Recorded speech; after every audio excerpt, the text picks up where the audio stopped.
to give fruit, do we have to do some labor for that tree? Yes or no? त्या झाडाक खावंक घालूंक जाय, जेवंक घालूंक जाय. कसलें जेवण घालता काय? शिजलेल्या उपरांत सोमत्यान घालता आमी व्हरोन. Praise God. Okay, let's all close our eyes. Lord, we thank you, we praise you for this wonderful day. Thank you, Jesus, for this gathering. Thank you, Jesus, for this class, where you have gathered us over here in this place to study your word and to grow more in your word, O Lord. Yes, Lord, we all have situations in our life, problems in our life, difficulties in our life. But during the midst of difficulties, in the midst of our situation, in the midst of a trial, your power is manifesting. Thank you, Jesus, for helping us to stand firm on you, on your word, on your strength, on your power, on your Holy Spirit, Lord. Abba, Father, we thank you for your unconditional love. Abba, Father, we thank you for your precious Son, Jesus Christ, who died on the cross and purchased our freedom by the payment of his blood, for forgiving us through his precious blood. Thank you, Jesus, for becoming a payment once and for all. Holy Spirit, we thank you and we praise you for convicting our heart day and night how loving God is, how loving Jesus is, how loving you are, that you love us so much, that 24/7 you convict to our heart that Jesus is Lord, and through him we are saved, and we are the righteousness of God in Christ Jesus. And for convicting us that the prince of this world has been judged already, and we are living in the finished work of Jesus. Thank you, Holy Spirit, for being a comforter. Thank you, Holy Spirit, for being our teacher. Thank you, Holy Spirit, for being our advocate and always reminding us about the truth about our Lord Jesus Christ, who obeyed the word of God till the point of his death and taught us through his word how to be obedient to the command of our Father in heaven. Father, we thank you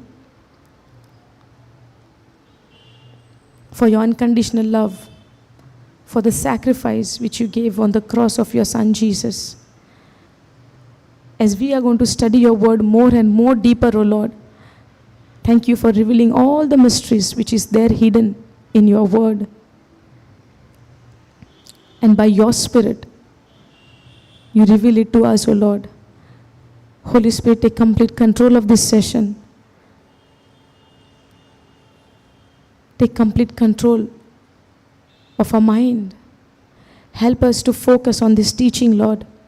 And we believe whatever I'm going to speak, it is you, Lord, Holy Spirit, who's going to speak through this mouth, just the way you spoke through the mouth of the disciples, through the apostles, where they prophesied, where they preached the cross of Jesus and brought salvation to people. In the same way, Lord, I trust in your word, and I believe that you're going to speak through this mouth, where you bring the salvation into the life of people who are seated over here or who's going to listen to us online, Lord. Thank you for blessing each one of us through this word. Holy Spirit, thank you for everything what you do in our day-to-day life, that you are with us every moment of our life. Help us, Holy Spirit, to always focus on your voice, what you give us in our heart, in our ears, and not to be conformed to this world, but always helping us to be transformed and to renew our mind according to your word. Thank you, Jesus. Thank you, Father. You can repeat after me. Lord Jesus, I thank you, I praise you for your love, for your mercy, for your grace. Abba, Father, I thank you for your Son Jesus Christ, who died on the cross and purchased my freedom. Holy Spirit, I thank you, I praise you for revealing Jesus to me, for testifying Jesus to me through the written word of God. As I hear this word, salvation come to me right now in Jesus' name. I am set free in the name of Jesus. Thank you, Holy Spirit. Thank you, Abba Father. In Jesus' name we pray. Amen. Thank you, Jesus. Praise you, Jesus. Hallelujah. Thank you, Jesus. Thank you, Jesus. Thank you, Jesus. Hallelujah. Thank you, Jesus. Praise you, Jesus. Hallelujah. Hallelujah. Thank you, Jesus. Praise you, Jesus. Hallelujah. Thank you, Jesus. God's presence is over here. Where 2 or 3 are gathered in His name, He is there in our midst. When we speak about Jesus, the word of God says Jesus is there in our midst. He is there with us. Holy Spirit is with us, convicting us every word and showing us that this is the truth which is setting us free. Hallelujah. Thank you, Jesus. Can we go to John? Last Sunday we were studying on John 16, right? Holy Spirit convict us 3 things. What does He convict us? 3 things. One is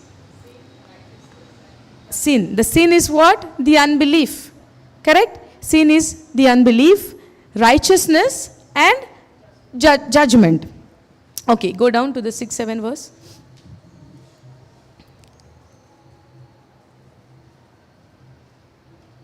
Okay, go down.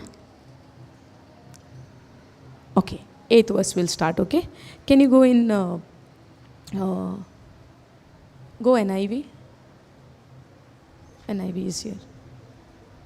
NIV, this side. Yes. Okay.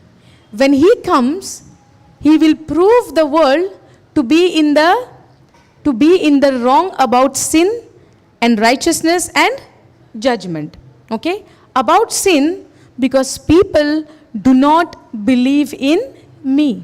Yeah, unbelief, this unbelief, He will convict to people of this unbelief. Unbelief is what? The sin is what? The unbelief. And unbelief is what? Not believing in Jesus. So this is not only for the believers, but this is for the unbelievers who don't know about Jesus. For them, Holy Spirit convicts of the unbelief, the sin. What is that sin? Not believing in Jesus, not believing in me. In me, who's speaking this now? Jesus is speaking. So not believing in me about sin, because people do not believe in me. So when people do not believe in Jesus, Holy Spirit convict their heart of this unbelief. There are 3 convictions what Holy Spirit does. The ministry of the Holy Spirit is what? He convicts us of 3 things. One is the sin. What is the sin? Not what you do, not what we commit. What is that sin? What is that sin? The sin of unbelief. Understanding? Because the word of God says for the believers, when we believe in Jesus Christ, our past, present and future sin is already cleansed. We are cleansed from our past sins. And when we, after believing in Jesus Christ, when we do something wrong, when we commit something wrong, His blood is cleansing us once and for all. Understanding? Jesus died on the cross for you and me once and for all. So it is not that, many a times we see that about sin is what? When we do something wrong, when we commit sin, the Holy Spirit will convict me of my sin. Holy Spirit will not convict you and make you guilty or put you in condemnation. Because Romans 8:1 says, therefore there is no condemnation for those who are in Christ Jesus. So when you are in Christ Jesus, there is no condemnation for you. So if ever the condemnation is coming, you are a sinner, you are not worthy, you are guilty before God, you cannot, ask anything to God because you are a sinner, you need to be cleansed first, then you need to come to Jesus. This conviction is not from the Holy Spirit. Are you understanding? But it will look like the Lord is, convicting me, showing me what I did and putting you into guilt. Guilt is never ever from God. It is clearly from the pits of hell. Understanding? Because when you are in guilt, you cannot come boldly to God. But the blood of Jesus, which has cleansed you from all of your sin, from past, present and future, everything has been cleansed. You are fully cleansed, and now you are in Christ Jesus. Now you are in Christ Jesus. So now, for example, let's say, if there is a hot sun, okay? If there is a hot sun, and now you are inside the water. Understanding? Now you are inside the water. Are you going to get affected by that sun? You are in that cold, right? You are in the water. So the moment you come out of the water, you will feel that, your skin is burning, you are burning, and that there is some rashes and all of those things. When you come out of the water, you are going to feel all of that burn and that effect of that sun, correct? But now when you are inside the water, and now when you are doing something wrong, can you consider your skin is burning, some bad thing is happening to you? Because even though you do something wrong, you are doing in the water. This happened, the wrong thing from you, inside the water. So when you are in Christ Jesus, and even if you fall, you are falling in the water. You are not coming on the dry land where the sun is burning your skin. So you cannot cry and say, now I'm burning, something is happening and burning and this happening, that happening, punishment coming, all of these things. No, you are in the water. So even if you fall, you're falling in the water. You're not on the dry land. So now, therefore, there is no condemnation for those who are in Christ Jesus. Getting the understanding?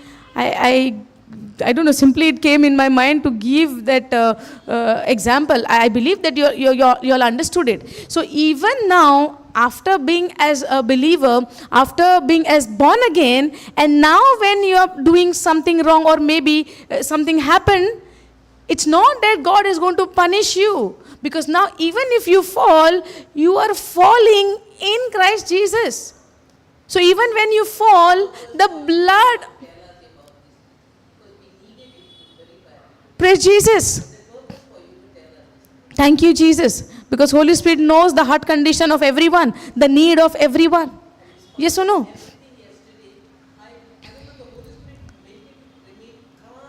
Praise Jesus. So even when people are persecuting you, praise Jesus. All glory to God. Thank you, Jesus. Hallelujah. So now even when you fall, because many a time there is a question, when we fall, even being as a believer, even after being born again, after receiving Jesus as a Lord, God and Savior, and after believing that all my sins are forgiven, and now when I commit some sin or when I fall, what happens? God is angry. God will punish. It's all about your thinking. It's all about what you are believing. The word of God says, if the truth is in me, this truth is setting me free. Understanding? So now when I am in Christ Jesus, and now when I fall, the blood of Jesus is available for me. Then and there. It's just about repenting and getting up from that situation. And believing. Not asking the Lord, Lord, forgive me now again, once again I fall. Believe that God has forgiven you. That blood has been already shed 2000 years ago. God is not going to come down again and again and going to tell you, oh, now you have committed new sin, I'm forgiving you. But that does not mean that I'm still slave of sin. Because of this mind is not fully renewed, the devil can bring the lies to me where I'm falling. Yes or no? If my nature was an angry person, once upon a time, in my old nature, I was an angry person. Even after being born again, I might get angry. I might get irritated. I might get jealous. I might get insecure. I might think wrong about somebody. But there is someone with me who will convict me. You are the righteousness of God in Christ Jesus.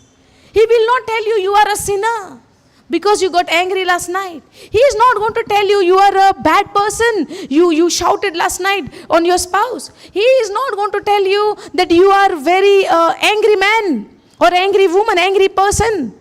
You are not a child of God. If you are a child of God, how can you get angry? He will not tell you these things. He will tell you one thing. You are the righteousness of God. That is what he convicts the believers, that you are the righteousness of God in Christ Jesus. So when I get this conviction that I am the righteousness of God, now when I look at my action, what I did is, I understand what I did is wrong, but I don't belong to that behavior, but I belong to the righteous nature of God through Christ Jesus. So when I know my identity, that I am the righteousness of God in Christ Jesus, henceforth I will not fall in that same mistake.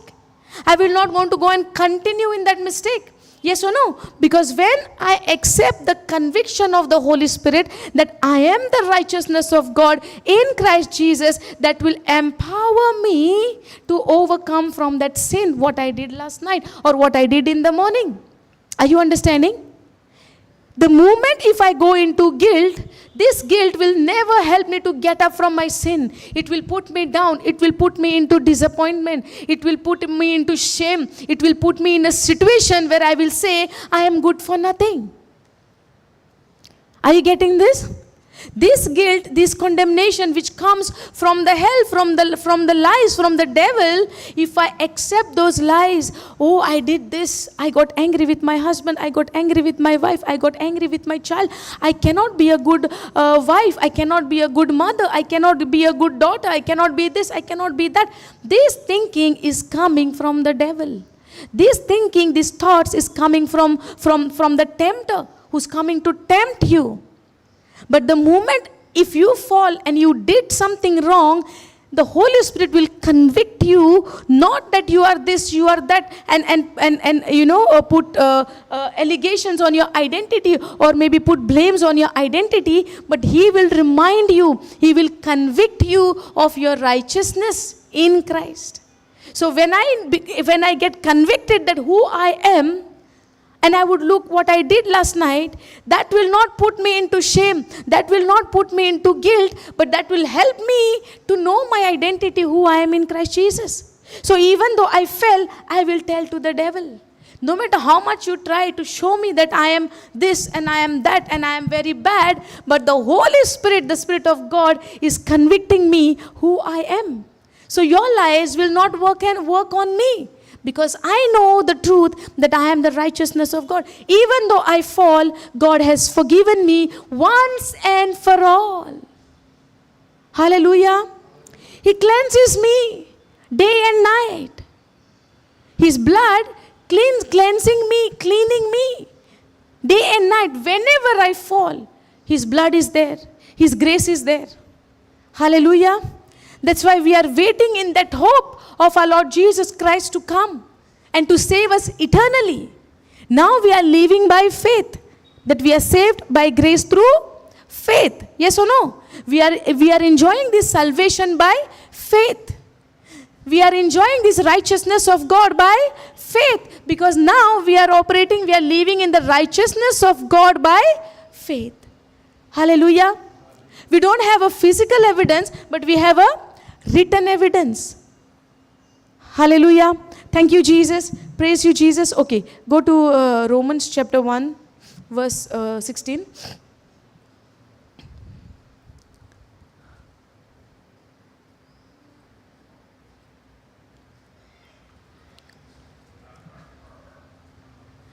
For I am not ashamed of the gospel. Who's saying? Paul is saying, I am not ashamed of the gospel, because it is the power of God that brings salvation to everyone who believes. It's not with a physical evidence. Is everyone who believe in the written evidence. Everyone who believe in the written evidence. So I am not ashamed of the gospel. So this gospel, when I hear, today is the day of my salvation when I hear this gospel. Because hearing will change into believing. So when you hear, you have a choice whether to believe or to reject. Correct? So when I focus on my action, when I focus on myself, when I focus on my wrongdoing, when I focus on my behavior, how I walk, how I behave, how I talk, how I treat others, on my action, that will always bring me what? Guilt and condemnation. Correct? But when the Holy Spirit come, when you listen to the word of God, it is the Holy Spirit who convicts your heart of your righteousness, of your salvation, of your deliverance, of your forgiveness, of your identity. It is the work of the Holy Spirit. It is the work of the Holy Spirit. So when you hear the gospel, it is the Holy Spirit who convicts your heart to believe in this truth, in the written evidence of God, in the written message of God. So when you hear this message, now Paul also says, I am not ashamed. Earlier, how he was? He was irritated. He was irritated with the gospel. He was irritated with the people who were preaching Christ. Yes or no? Even he is the cause of the death of Stephen. He was witnessing the death of Stephen. But till the point of death, Stephen did not say anything. He only spoke about Christ. Who empowered him? Who helped him? Who was his strength? The Holy Spirit. Because the Bible says he was full of faith and he was full of the Holy Spirit. Are you understanding? In now time, we see the life of the early church, how they were looking wonders after wonders, signs after signs, miracles after miracles. But today, how much miracles we are seeing? How much signs and wonders we are seeing? You know why? Because our full focus is on ourselves. How we talk, how we behave, how we do, oh, let me do something. We try. We are into the doing of, in the works of performance, self-performance. Are you getting it? Looking into the situation, what is happening around. Too busy with our family, too busy with our business, too busy with our work, too busy with our own self-conscious. We are focusing on ourselves, what we do. But look at the life of the early church, the life of Peter, the life of John, life of Apostle Paul. Hallelujah. Now whatever we see, their life, this Paul who was ashamed maybe before, that's why he say, for I am not ashamed. Now he's saying, I am not ashamed. Earlier he was wondering, well, who is this Jesus? Who is this man? Everybody is running behind him. What is this happening? Let me go legally with an authority, with a written document to stop everyone, to put in prison everyone, male and female, everyone. Understanding? Are you getting this? Now, the same Paul is saying, I am not ashamed of the gospel because it is the power of God that brings salvation to everyone who believe, first to the Jew, then to the Gentile. For in the gospel, what is there in the gospel? For in the gospel, the righteousness of God is revealed. What Holy Spirit convicts to your heart? The righteousness. And where is the righteousness? In the gospel. For in the gospel, what is gospel? The good news. The grace of Jesus Christ. The work of Jesus Christ. What God has done, what Jesus has done. What is gospel? The good news. And it is so good that we are saved through that gospel. Are you understanding? Gospel is the work of Jesus, what he has done for you and me. Through which his grace has been revealed to us. His goodness has been revealed to us. His kindness has been manifested. Hallelujah. Thank you, Jesus. For in the gospel, the righteousness of God is revealed. A righteousness that is by faith. And who is convicting in our heart of this righteousness? What is the ministry of the Holy Spirit? He convicts our heart to the believers, the righteousness of God, which is by faith. That we receive it by believing in our Lord Jesus Christ, by accepting our Lord Jesus Christ as our Lord God and Savior. Where the righteousness of God has been imputed in us, on us. And the nature of sin which was there in us has been taken off. Without we doing anything. In 2 Corinthians 5:21 we see Jesus was made sin on the cross by God because of you and me, and our sin has been imputed in him, and his righteousness has been imputed in us, where we don't even deserve this. If we look unto our works, unto our life, unto our deeds, we are not worthy of having this righteousness. But because of his grace, because of his hesed, because of his loving kindness, that righteousness has been imputed in us. When we fall into sin, we say we are not worthy standing before God. Yes or no? When we fall into some kind of bad action or something happened from us, what do we say? We are not worthy of God. We cannot stand before Him. And when we cry in guilt, in condemnation, and sometimes we give up. Let's not go to God. If I go also, He will punish. Because where am I looking? On what I did. If God was looking on what you and I did, He would have not put His Son on the cross for you and me. Yes or no? Are you understanding this?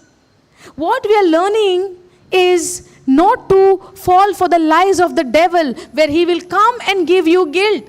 He will come and again and he will accuse. You know what it says in the book of Revelation? He is an accuser. You know what is the meaning of Satan in Hebrew? Satan is an accuser. Who is an accuser? What do you understand by the name accuser? What the accuser does? Pointing somebody's mistake. Yes or no? Good thing, bad thing? Good thing or bad thing? Accuser is who? Pointing out good or bad? Bad thing, correct? No. That's why he is called an accuser. You know, the original name for the devil is accuser.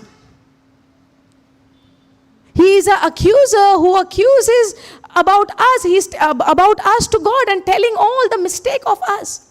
But in that time, you know what we have to do? The believers, when he accuses of our wrongdoing, immediately we have to understand his job is that. But what is our job? What is our identity?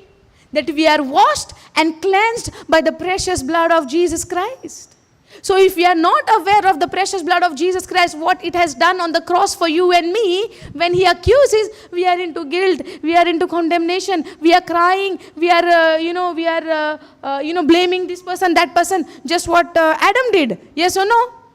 When Adam did a mistake, he ate that fruit, the command was given to whom? Command was given to whom? Adam. Correct? Who ate the fruit? Wife. And then wife went and gave to whom? Adam. So both ate. When Adam ate, what entered? Sin entered. They committed a sin because of the disobedient. Yes or no? They disobeyed the command of God, where the sin entered, result into death. Correct? When sin entered, it resulted into death, because God said, if you will eat this, surely you will die. So when they ate the fruit, did God came and scolded them? Did God said, okay, I will never go to them? Yes? Did God did that? God came in search of them. But when God came in search of Adam, where was Adam? Waiting for God? I was waiting for you to come and do something for me. What did he do? He was hiding. What do we do today when we fall into sin? When we do something wrong? And God said, who told you? You are naked. He said, I cannot come before you. He said, why? What happened? Because I am naked. Who told you that you are naked? Didn't God created him like that only?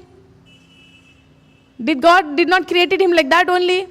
So when he committed a sin, what happened? His senses begins to tell him who you are. His senses began to tell him, you are incomplete, you are unworthy. You cannot go before God. So his conscience took him behind the trees, behind the leaves, and hiding himself. In the same way, our conscience, what our conscience does for us when we do something wrong, take us away from God and thinking that God will punish me, God will bring something punishment on me. Yes or no? Zata Ibashen? When something happened from us, we go into guilt. We go into that, what you call that? Ek munepona nami hoita. Something, how do we say? Guilt and potta. We fall into that condemnation. We fall into that God will do this, God will punish me. I am not worthy to stand before God. All of these thoughts are coming to torment us. Yes or no? This conscience of a man tells a man that you are not able to stand before God now. Exactly happened with Adam in the beginning.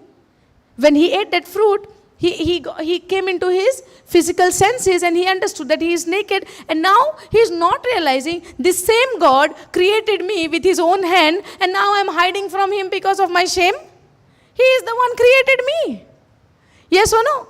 Now a small child also, we see when they are small, we give them bath, we do everything. As the child begins to grow, the child would say, don't look at me, turn around. Yes or no? As they grow in their senses, it's a human, mindset, you can say, it's a human ways. But when you understand the word of God, when you fall into guilt, you become bold when you have a conscious of what Jesus has done on the cross. Are you getting it? If your focus is on yourself, what you have done, it will definitely put you into guilt. It will definitely put you into condemnation. It will definitely put you in incompleteness. Are you understanding? We are of our own ability. We are never complete before God. Something or the other is lacking and missing in us. But when we are in Christ Jesus, there is no guilt, there is no condemnation, because your focus is not on yourself, but your focus is on that Christ who died on the cross for you and me, who shed his blood on the cross for you and me. And through that blood, even that single drop has cleansed you from your past, present, future, all of your wrongdoing. It has been washed away. It has been washed away, just like the seashore, when you build a house or some creativity out of the sand, and one big wave come and wash away everything without even leaving any evidence of it. Yes or no? It cleanses away. In the same way, the blood of Jesus has cleansed us from everything. Not a single thing of our dirt, of our wrongdoing has remained on us. He has washed us clean. When I have this conscious, now when I fall, immediately I think about his blood. Lord Jesus, you shed your blood 2,000 years ago for me. And I believe, I fell. I did mistake. I fell in that. And that was my weakness, Lord. But I believe that you have cleansed me even from this sin. And you become a conscious of his blood. That does not mean that blood of Jesus is giving you and me license to go and continuing in sin. Are you understanding? When you are in Christ Jesus, you might fall. But that does not mean you will continue in that sin. There is no continuation in the sin. If you continue, it means you never understood the blood of Jesus ever. Are you getting this? If you go and continue again and again and continuously living in that sin, that does not mean that means you have never understood the sacrifice of Jesus, the blood of Jesus, the forgiveness of Jesus, which is by faith. You have never understood. So I need the help of the Holy Spirit to understand that. So when the Holy Spirit make me understand, now when you fall, you might fall, but you will not remain in that. Are you getting it? When Peter was after Jesus, when he was born again, when Peter became bold, Peter became Jesus said, right, Peter, you are Cephas, you are rock. On this rock I will build my church. And God fulfilled, Jesus fulfilled whatever he has spoken about Peter. Yes or no? Now everything has come to pass, whatever Jesus spoke about Peter. Peter was proclaiming the gospel to the people. He has even proclaimed the gospel to the Cornelius house, the house of Gentile, not even Jew. He went even in the house of the Gentile. Now if Jesus wanted, Jesus would have used somebody else also to go to the Gentile house. Yes or no? But Peter was a religious mind before. He was a clearly 100% Jew. Yes or no? He was 100% a Jew. That's why when God sent the different kinds of beasts from the heaven in his vision, do you know that in the book of Acts chapter 10? So when God sent the beast, which is the sign of Gentiles, not Jews, not Hebrews, and Peter said, how can I eat this unclean beast? I'm not supposed to eat. Because the Jew, the Hebrews has been restricted from certain animals to be eaten. They were not supposed to eat. They were not, because some animals has been counted as unclean for the Jews. Do you know that? In the Old Covenant, they were not supposed to eat.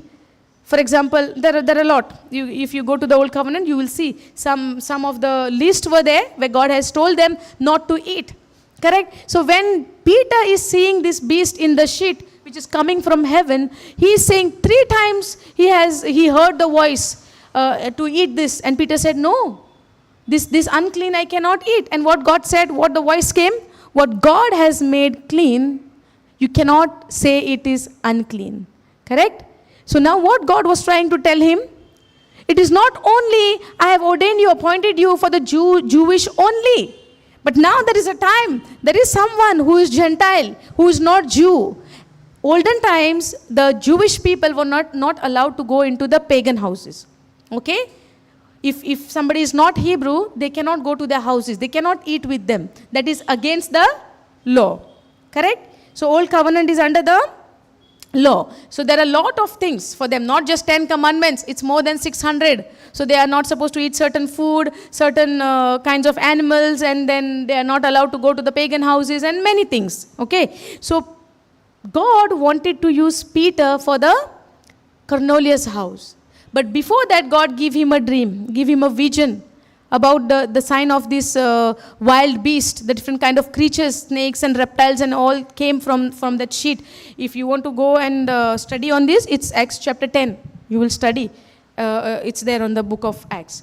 So now when he saw that vision, after that, these three people who came from Cornelius' house to the house of Simon, where Peter was staying, and he is calling him, my master has sent us to call you.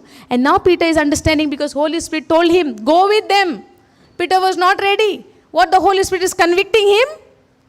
What is the Holy Spirit? The main point is what? Knowing the work of the Holy Spirit. So when we remain in the Word of God, when we are conscious about the Word of God, when we know about Jesus Christ, that He is Lord God and Savior, and constantly remain in the relationship of this Jesus, the Holy Spirit is guiding us, convicting us, teaching us, showing us the path. So now Peter in his mind, he's thinking, I am a Jew. I cannot go to the pagan house. I cannot go to the Gentile house. We are not supposed to go. Okay, so now God is giving him the vision, and even after the vision, the Holy Spirit said to Peter, go with them. What did he say? Go with them. And now he is following the voice of the Holy Spirit. If he wanted, he could have said, right, get behind me, Satan. This is the voice of the devil. We are not supposed to go. But what God said in the vision, whatever I had made clean, nobody can say it unclean.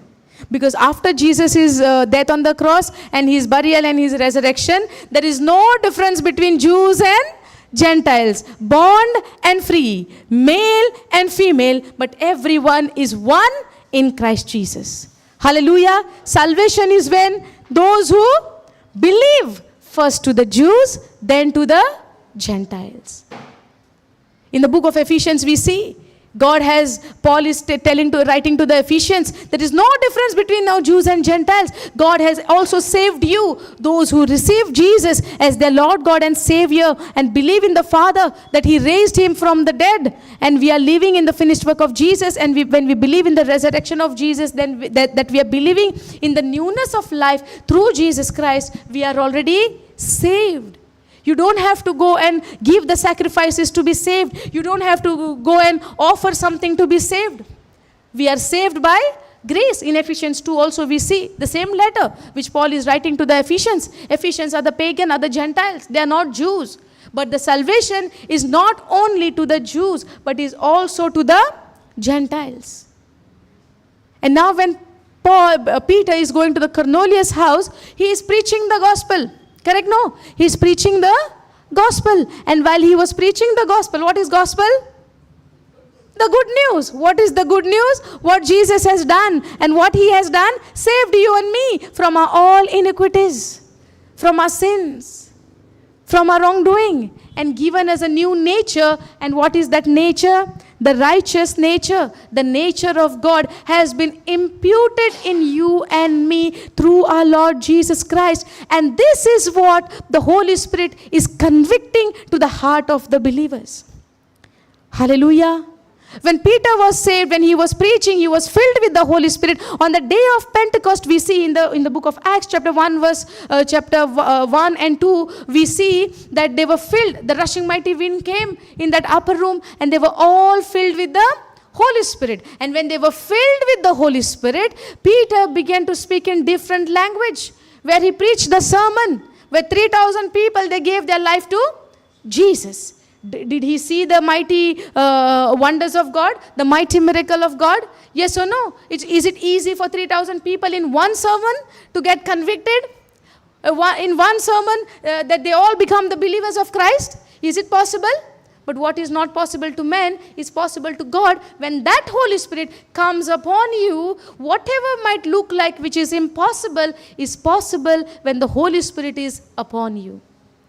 When He convicts your heart to do the right thing according to the Word of God. Hallelujah. Thank you, Jesus. So when Peter went to the Cornelius' house, he preached the gospel, and before even he finished speaking, the words still in his mouth, the believers, the Gentiles, when they were sitting and hearing the gospel, when they were listening to the word of God, the people who was gathered in the Cornelius' house, they began to speak in tongues. Where Peter says they are filled with the Holy Spirit, and just the way how we were filled with the Holy Spirit on the day of Pentecost, exactly the same way I saw. And what is the evidence? They began to speak in tongues. The people, the Jewish who had gone with Peter into the Cornelius house, the Bible says they were amazed. Why they were amazed? They are wondering, hey, these people are Gentiles, how they can receive the Holy Spirit? Isn't the Jesus only for the Jews? But in that same chapter, the Bible says God is not partial. God is equal to everyone and does the same wonders and same signs and same miracles to them, those who believe. Hallelujah. Hallelujah. Thank you, Jesus. So it's not about how much you pray. It's not about how much you cry. It's not about how much you sacrifice. It is all about how much you believe and how much you are in a relationship with the Holy Spirit, what kind of relation you're holding with the Holy Spirit, and how much you are listening to the voice of the Holy Spirit and to the conviction of the Holy Spirit. Hallelujah. Thank you, Jesus. Praise you, Jesus. Now I'm finishing about the Peter. When he saw that the people, the Jewish who had come with Peter, they are amazed. They are surprised. They said, what is this? This is Gentiles. And they also received the same Holy Spirit. The only evidence of the Holy Spirit is when people begin to speak in tongues. The evidence of the Holy Spirit, that you are baptized in the Holy Spirit, is the evidence of the speaking in tongues. Hallelujah. Now in the book of Galatians we see, now this Peter, he saw the signs and wonders. This Peter saw that even my shadow is healing people. Correct? No. This Peter has raised the dead, the Dorcas, that one woman in Joppa, I think, he raised her from the dead. She was dead. And when Peter was called to that place to look at her, he went there, he knelt on his knees and he prayed to God and he said, in the name of Jesus, arise. And the person, the woman who was dead, she became alive. She was raised from the dead. So Peter saw exactly what Jesus did. And that is what exactly what Jesus said in the book of John 14:12. The believers, whatever I did, you will do much more greater than what I did. So even his shadow healed people. He raised a person from dead. Hallelujah. He saw the signs and wonders and miracles of Jesus Christ. Yes or no? Now this same Peter, when he was in Antioch, he has gone somewhere. And now, being as a Jewish mindset, what does he doing? Do you remember what he did there? And Paul corrected him. Do you remember? Before he was eating with the Gentiles. And now he heard, James, our brother is coming, who is Jewish. Let me stand still, that I'm not eating. Is it not this hypocrisy? And somebody is watching him. Who was that? Paul is watching him. And at that very moment he said, what you're doing is not right. This is an hypocrisy. You are inside something, outside something. What are we learning? Now Peter was very close to Jesus. Yes or no? He was very active. He is the one, when Judas came with 600 men to arrest Jesus.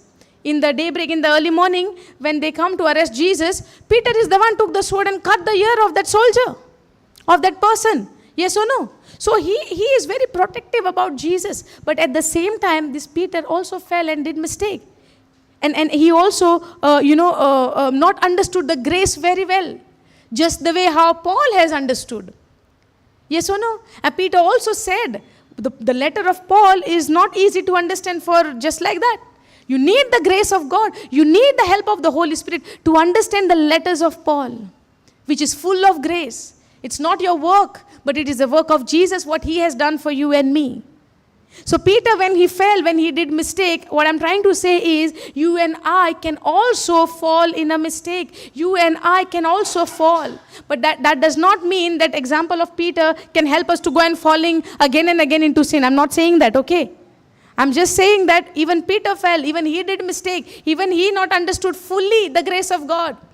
He thought, if I'm a Jew and my brother is coming, James is coming, so I have to be, very careful and not to eat with the Gentiles. Because his mindset is what? Still the old. Little bit of old. Yes or no? Little leaven can destroy the whole flour. Yes or no? Little yeast can destroy the whole, can show the effect on the whole flour. So the yeast is not required in any place. It means our work is not required. Our action is not going to save us. We are saved by grace through faith. It is the grace of God, the favor of God, the love of God, the kindness of God. His loving kindness has saved us.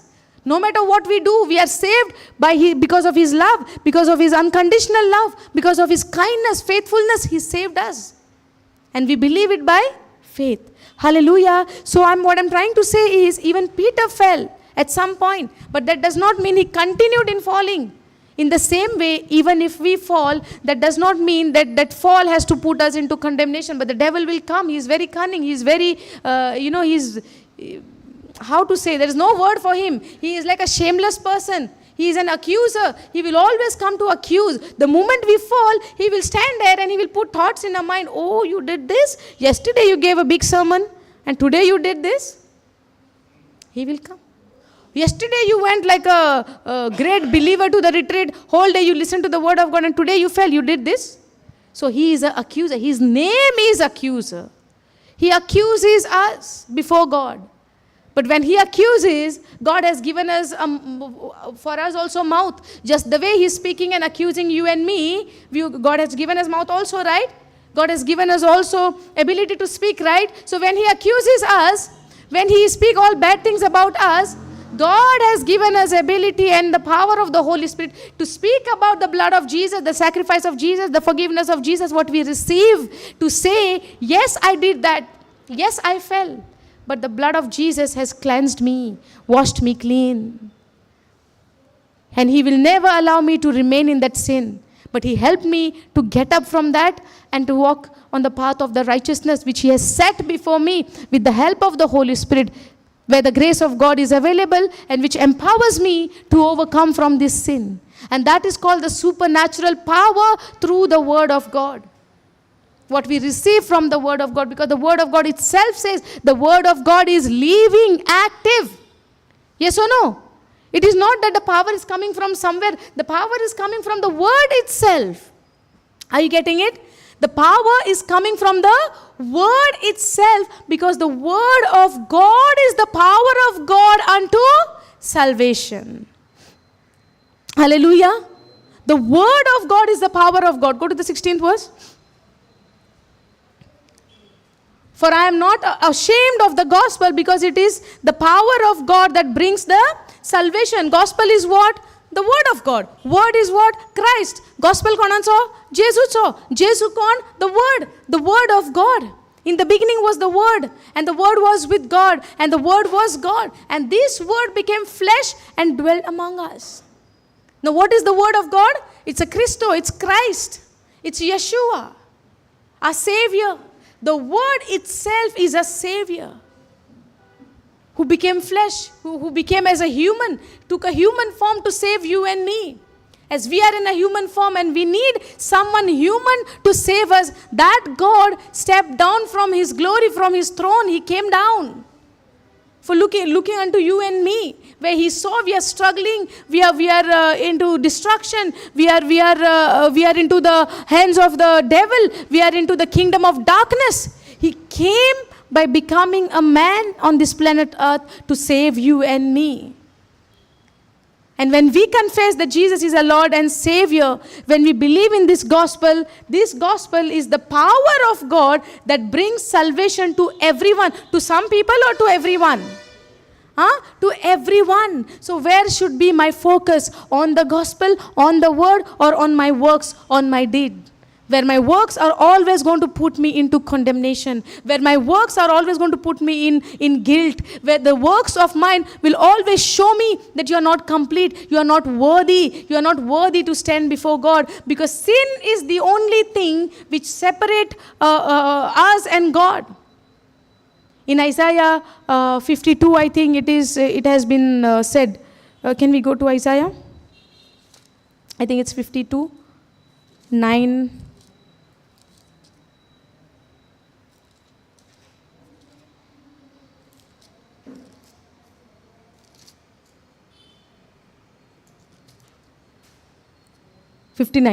Isaiah 59.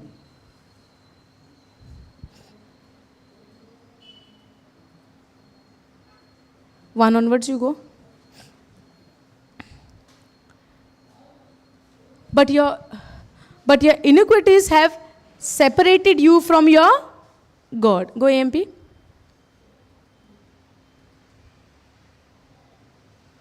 But your wickedness has separated you from your God. Some other translation where your sin says. Go NLT. It's your sins that have cut you off from God. What is separating man and God? What is separating man and God? Sin is separating man and God. Understanding? So now, when sin is separating man and God, now this sin, who dealt with? Who dealt with it? Jesus dealt with it on the cross, where he has forgiven us from all of our iniquities. Some of our, all of our. From all of our sin, he has forgiven us. So if there is no sin in us, now can anything can separate us from God? Is there anything that can separate us? There is one thing can separate us or put us into guilt, is the guilt conscious. Do we remember we studied on the guilt conscious? Guilt conscious in the heart. 1 John 3:21 it says, the only one reason will keep you away from God, will keep you in guilt, will keep you in, not standing boldly before God, not making you confident in standing before God, is your guilty conscience.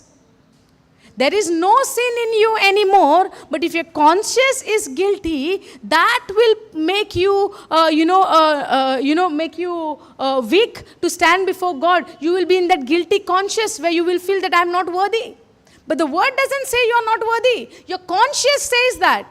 The word of God never says that you are not worthy to stand before God. Yes, you are not worthy. Your sin has separated you from God. But now, after the work of Jesus Christ, after the finished work of Jesus Christ, there is no sin between the believer and God. Now, why do I say believer? Those who believe in Jesus as their Lord, God and Savior, accepted him as their Lord, God and Savior, this believing, this confident, and this, when you believe that the blood of Jesus has cleansed you, when you accept him as Lord, God and Savior, when you make Jesus the Lord of your life, the King of your life, and when you make him your God, your Lord, this sin has been already dealt on the cross.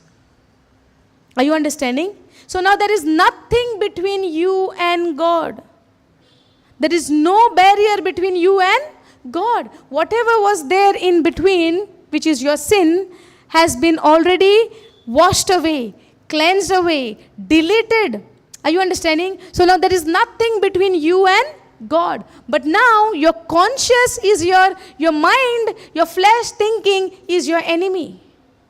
Are you understanding? Your flesh thinking, your mind thinking is your enemy, because your mind will tell you, you did this, you did that. Yes or no? But your spirit will tell you, it's not about you anymore. Forget about yourself. You are the righteousness of God in Christ Jesus. No matter what you do, Christ has already forgiven you.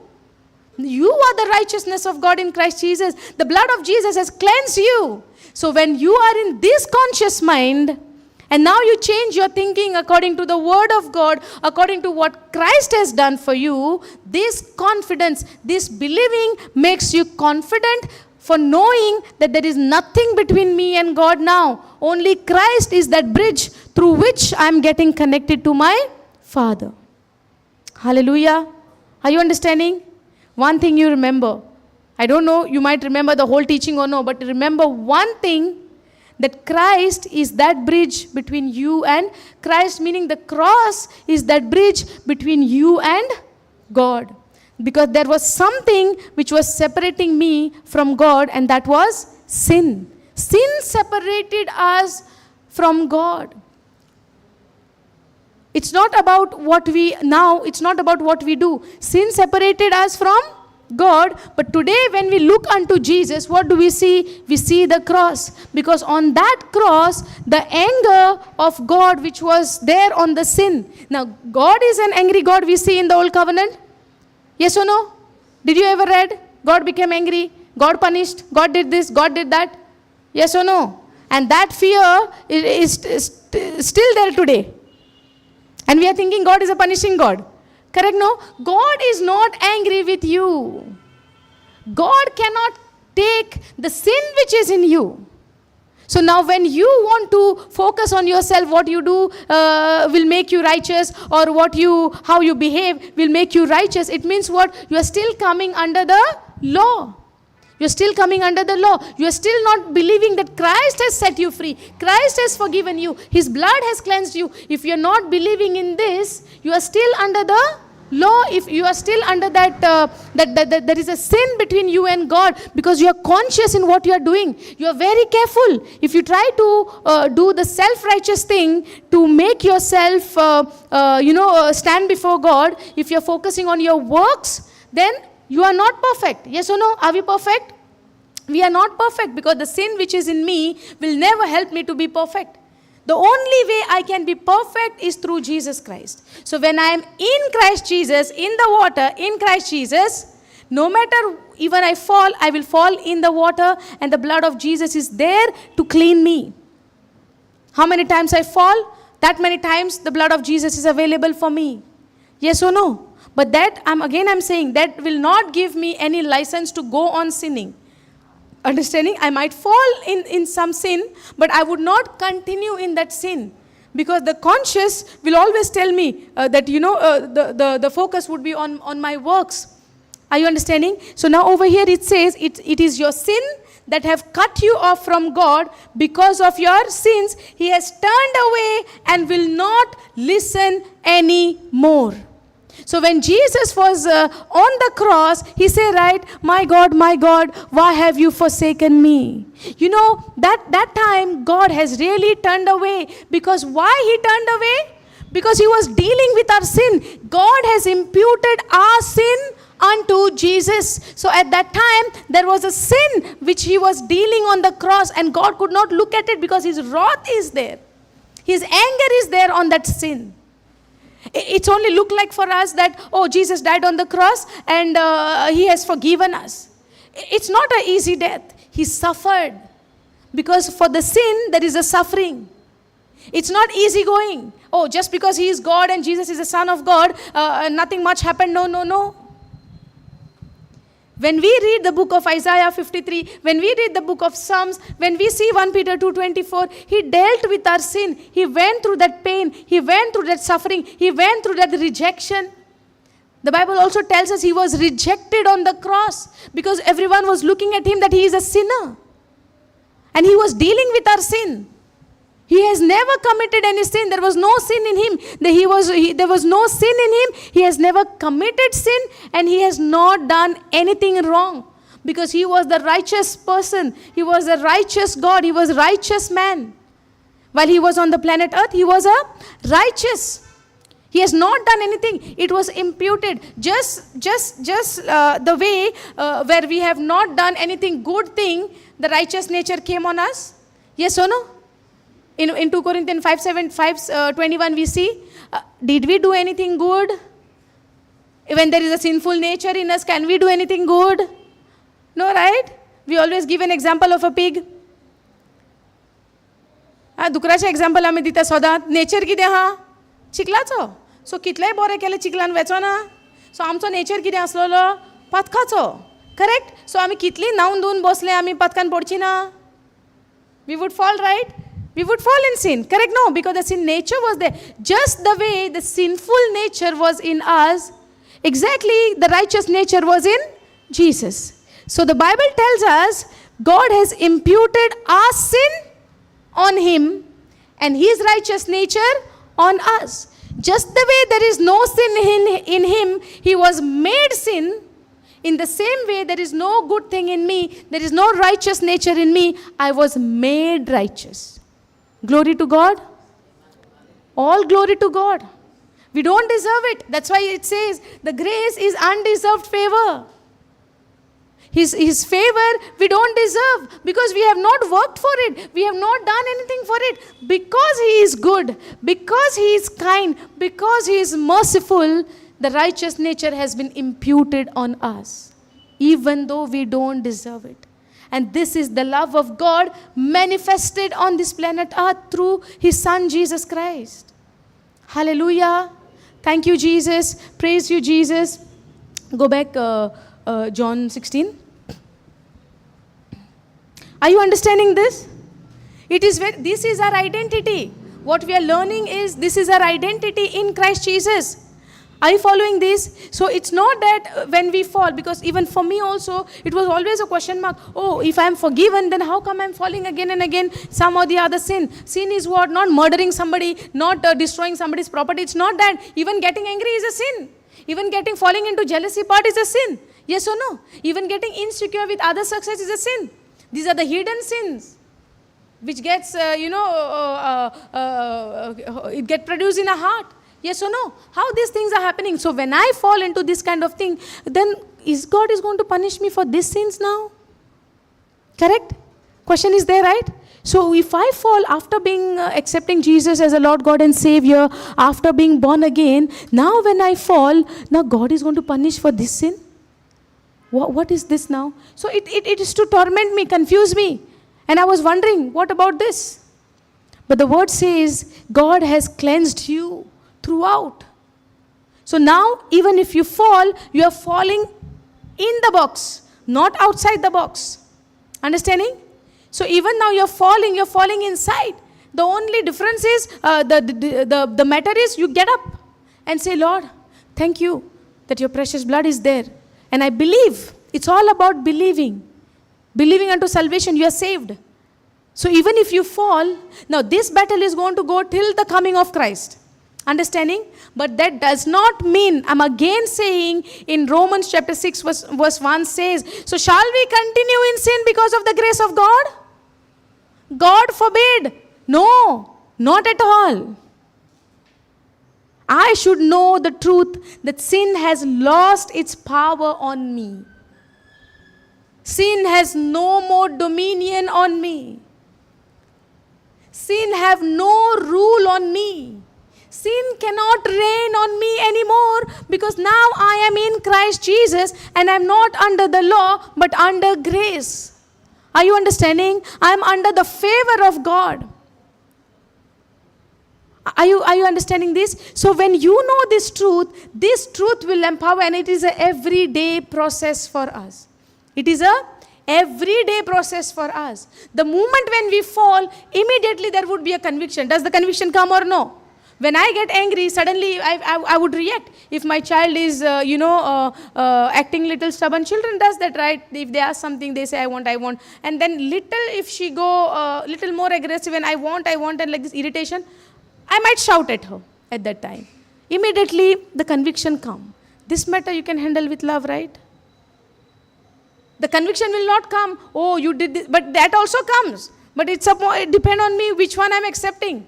The guilty conviction, condemnation I'm accepting, or the conviction. The conviction will be what? The Holy Spirit will guide you in a right direction, in a right way. He will show you how to handle this situation. He will teach you. He said, right, He will teach you everything. Yes or no? Does the Bible say the Spirit of God will teach you everything? Because He is the Spirit of truth. And He will teach you the truth. He will teach you the right thing. He will guide you in a right way. That's why we need the Spirit of God. And every day, the word has to be in our mouth. The Spirit of the Lord is upon me. It's a very simple statement, simple verse. But it has the impact so great that it will convict you throughout your life, throughout your day, throughout the moment of your life, every second, every moment He will remind you and He will convict you. You are the righteousness of God. The Spirit of God is upon you, who helps you, who empowers you, who takes care of you, who teaches you into all truth, who testify you about Jesus. He will never teach you, He will never guide you, or that you will focus on yourself. He will never tell, oh, you did this. Oh, you did that. He will testify only Jesus. He will never testify anything about your wrongdoing, about your works. Because in the new covenant, after the work of Jesus, we are living in the finished work of Jesus. The whole focus, the whole attention is only on Jesus. Because through Him, we have received the salvation. Nobody could have saved us. Nobody could have given the life for us. The Bible also tells us at least a good people can give life to the good people. But for the bad people, nobody can give. But the Bible tells, even when I was a sinner, Jesus died for me on the cross. So that now when I know His goodness, when I know His kindness, that will not lead me into wrong, into destruction, but this will lead me into the truth. The Spirit of God will take me into this truth, where it will show me that you are the righteousness of God in Christ Jesus. That is the work of the Holy Spirit, where He convicts you that you are the righteousness of God in Christ Jesus by faith. This righteousness is not what you do. This righteousness is not the self-righteousness what the Pharisees were doing depending on their work, but this righteousness is of God through Jesus Christ. You have received it, and you are receiving it gracefully. You are receiving it by believing in the Word of God, and now you are living your life according to that righteousness of God in Christ Jesus, what you have received under the conviction of the Holy Spirit. Not under condemnation, but under the conviction of the Holy Spirit. That's why we need the help of the Holy Spirit day and night. We need to ask Him, Lord, help me. Simple words, not big liturgy, not big letters, not big words. Simple words. Spirit of God, help me. Spirit of God, you guide me. Because Jesus said that He will give me a guide who will guide me into the truth. In the book of John 16:13, I think it says, go to the John 16:13. Go down, 13th verse. 13th verse. When the Spirit of truth comes, He will guide you. Holy Spirit, I know you are with me, because Jesus has said these words in the book of John, that you are my guide. You will teach me. You will go before me. You will lead me on the path of righteousness, which God has appointed, which God has ordained before me. Hallelujah. This is the work of the Holy Spirit. He's there with us. And I know, right now, at this very moment, as you are hearing this gospel, as you are hearing this word of God, it is the word of God unto salvation. The gospel of God, the word of God is the word, the power of God unto salvation. And you all are getting set free. No matter how much big would be the stronghold which has been built in your mind, which the devil has built it in your mind by giving you thought after thought after thought. But where you are listening to this word, where you are reading the truth, when you are reading what the Spirit of truth is saying to you, and what Jesus has said about the Spirit of truth, which He will guide you into all the truth. Believe in this word and allow the Holy Spirit to guide you. Listen to His voice. He came as a rushing mighty wind, but He is a gentle Spirit. He came as a fire, but He is very calm. He is gentle. He will whisper. He will not make, He will not make like that in your ears. He will not scream in your ears.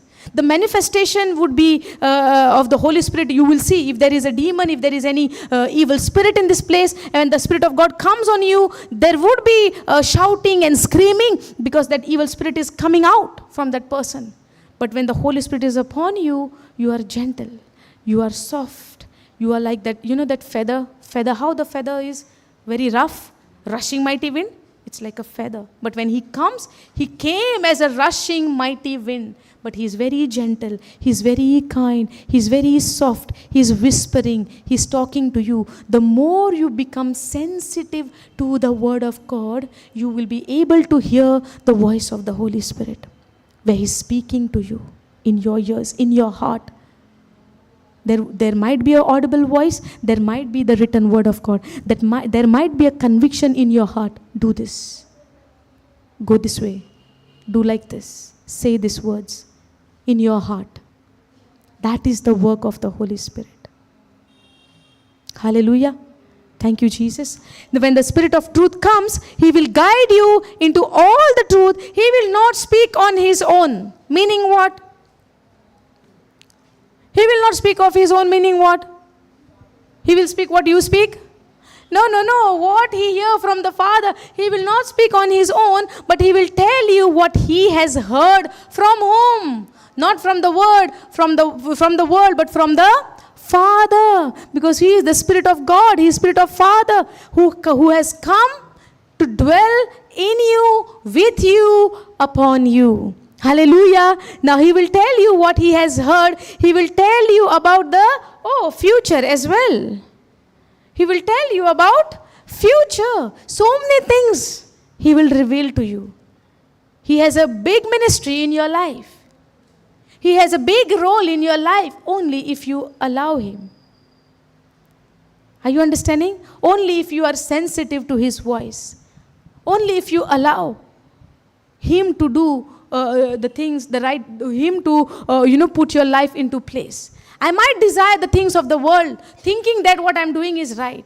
But what if God is telling you, not this? Are we willing to accept it? Are we willing to say, yes, Holy Spirit, I'm ready to give up this?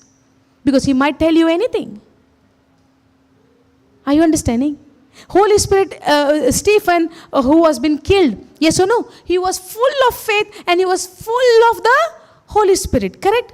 Now if Stephen, when they were stoning, if Stephen wanted, he would have said, right, God, Jesus, I only testify you. I'm filled with the Holy Spirit. I'm full of faith. So what about my life is on risk? He would have said, right, never uttered a word. But he said, I'm giving this Spirit into your hand. Yes or no? And do not harm them, but forgive them. Only Jesus on the cross said, Lord, they don't know, Father, they don't know what they are doing. Forgive them.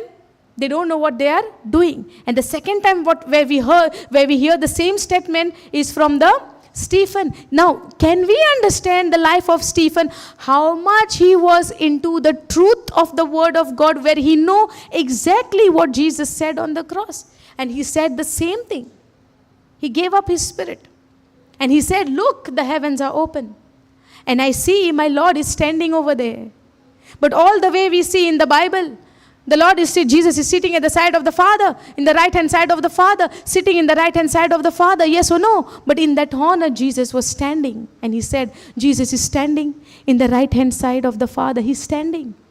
Because he see, for my name's sake, you will go under persecution, but do not fear, do not be afraid, do not repay evil for evil, because when you go through the persecution, do not utter a word, but when you go through it, when you suffer for my name's sake, great is the reward in the heaven. Hallelujah. And where we are seeking the reward? Where we are seeking the honor? Oh, they don't respect me. They bypass me. They don't come to me. They don't talk to me. They are going and making direct contact. What we are searching for the honor? The glory has to be given only to the Father, to our Lord Jesus Christ. Because whatever goodness is happening in our life, whatever forgiveness we have received, the righteous nature we have received, it's a free gift of God. And all glory needs to go to Him alone. When nobody touches His glory. Hallelujah. Thank you, Jesus. Because what He did, nobody could do for us. And at the same time, He said, you don't have to depend on any person. You can take the guidance. But the person who will lead you into all the truth is the Holy Spirit. He is your helper. He is your comforter. He is your advocate. He is your standby. He is your everything. In any situation of your life, maybe in a good time, in a bad time, in every situation of your life, God has given you His Spirit to be with you. Where God says, it might look like, yes, the Bible says we do need someone to preach the gospel to us. If I'm not standing here, and if I'm not preaching the word of God, how will you listen? Yes or no? Blessed are the feet of those who preach the gospel. Yes or no? It is said in the book of Romans. So everyone is called to preach the gospel, just the way God has appointed His disciples to go and continue this ministry, the ministry of God, the ministry of the kingdom of heaven, to preach this gospel, to preach the good news, where people get saved after hearing the word of God, hearing the gospel, yes or no? So God has called us to preach the gospel. That does not mean that we would seek the glory and honor from people to honor us. Are you understanding? We cannot say, if we do that, what we are operating in. Are you understanding? The all glory and honor has to go to Him alone. Even we see David is saying in his psalm, bless the Lord, O my soul. Even to his soul, he is telling, bless the Lord, O my soul. He is telling to his soul to bless God. Bless the Lord, O my soul. Have you heard this song where David is saying this? Even he's asking his soul to bless God. All glory and honor to Him. All praises and worship to Him alone. Hallelujah. Thank you, Jesus. So today, under the new covenant, under the finished work of Jesus, what we learn is all praises to Him, all glory to Him for what He has done for us. It's not that we are focusing on what we are doing. The only reason what we are failing to see His goodness and kindness, what He did on the cross for you and me, is because my focus is still on me. If you see the life of people in today's life, sometimes I also fall into that because we all fall. Yes or no? That's why the blood of Jesus is available for us. That's why He said the Holy Spirit will help you, will empower you. My grace will empower you to say no to the ungodly things. In the book of Titus, we see that the grace of God will help you, will teach you to say no to the ungodly thing. It means you will be tempted by the ungodly things. That's why you need the grace of God until the coming of Christ.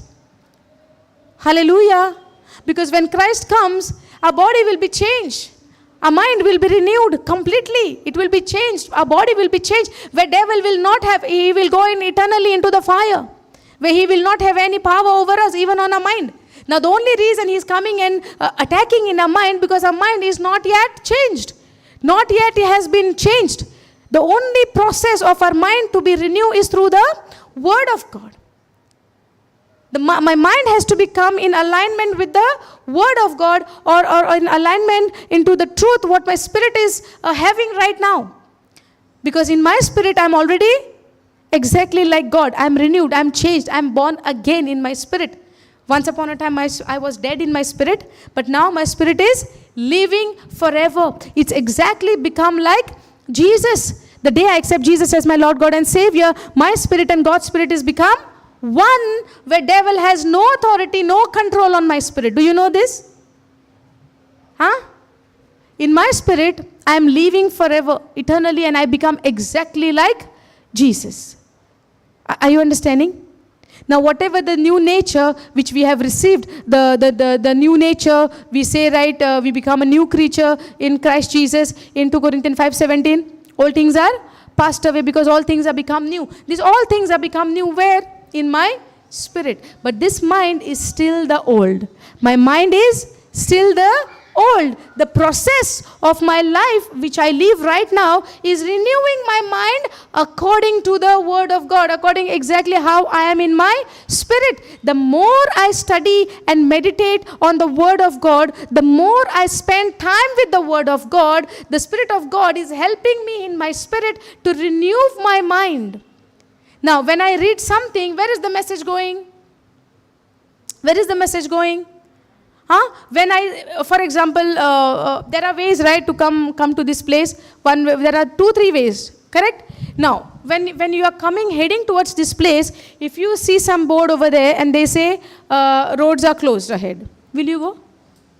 That message what you read, where it went? In your mind. Who takes the decision? Who takes the decision? Your mind. Yes or no? So when you read the message, your mind will decide to change the direction. Are you getting this? So when you see the board where it says roads are closed due to some work in progress, let's say. Okay? So when you read the message, the roads are closed, still you will go? You will not go, right? Why you will not go? You read where the message went? Where the message went? In your mind. So when the messages went in your mind will decide to change the direction according to the message what you have read. Correct? So now when you are reading the Word of God, where this Word is going? You are reading it. It's going inside in your senses. You are reading it. Now when your senses, when the message is going inside of you and you are seeing that you are forgiven, you are the righteousness of God in Christ Jesus. Now when you read this message and when you believe, when there is a believing, there is an action. When there is a believing, there is an action. What is believe? Action corresponding to the message. So when you believe, there is an definitely there is an action. If there is no action, that means you have not believed. Correct? Yes or no? Are you all there? Praise God. I want you all to understand this. So when we read the message, when we believe, there is an action corresponding to the message what you heard. Yes? So when you see the roads are closed due to work in progress. So you read the message. You don't believe. What you do? Still you remove that, whatever the barrier is there. You remove the barrier in the side and you are going. That means you have believed the message? No. Now you are taking an action not to go and go some other direction and take other route. Because now your action is to change your direction and go some other route. Meaning what? You have believed what you read. And now your mind is taking the decision to believe in what you have read, and now you go to the other direction. Other direction is what? Result in what you have believed. You take the other direction, meaning what? The result in what you have believed. Understanding? So now when you read, all things are passed away. You are a new creature in Christ Jesus. Not outside the box, inside the box. Now you are a new creature. Therefore, now you are a new creature in Christ Jesus. Old things are passed away. Behold, all things are become new. Yes or no? Now, I might look at myself just the way how I was yesterday and 10 years before, 5 years before, 6 years before. Correct? But now when you read this message, oh, I am now new creature in Christ Jesus. All things are passed away. All things are become new. Now, when you begin to live according to this scripture, by the help of the Holy Spirit, by the grace of God, it means you have believed in what you have read. Understanding? Your mind gets in alignment with the word of God, with your spirit. So now your mind and your spirit comes together in one alignment. Hallelujah. So your mind and your spirit comes in one alignment. Your body become helpless. Your body has to obey what your spirit and mind is telling you. If the word of God tells me you are healed by the wounds of Jesus Christ. Yes or no? The word tells what? You are healed by the wounds of Jesus Christ. If the word is telling me that I am healed by the wounds of Jesus Christ, my mind is receiving the message. Now instead of focusing, I am sick, I am sick, I am sick. Now I believed in the message in 1 Peter 2:24. What I will speak? I am healed by the wounds of Jesus Christ. Yesterday I was confessing what? I am sick, I am sick, I am sick. Today I am confessing what? I am healed by the wounds of Jesus Christ. Now your spirit and your mind is coming into alignment. Your body become powerless and your body has to bring that manifestation showing into that you are healed. The body is become powerless. Your body is become, left alone. Not left alone. You would say where your spirit and your mind when comes into alignment, your body has no support to show that the body is sick. So when your mind believes what is there in your spirit and both comes together, that healing which is there in your spirit, from the spirit to the mind, and from the mind, from the soul to the body. That's where you see the healing in your body. The only reason I cannot bring that healing which is there in my spirit into my body, because of the person who is there in the middle, which is my soul, who's not agreeing. So when my soul agrees, the healing which is there in my spirit begins to flow through my soul into my body. That's where I see the healing. And it is not one-time event. As we have seen in the book of Hebrews also, for the promise to manifest physically in the life of Abraham, he by faith and by patience, the promise manifested in his life. The promise of God is manifested in Abraham's life is not only by faith and patience. Faith and patience. Can we go to that Hebrews 6:12? 6:13.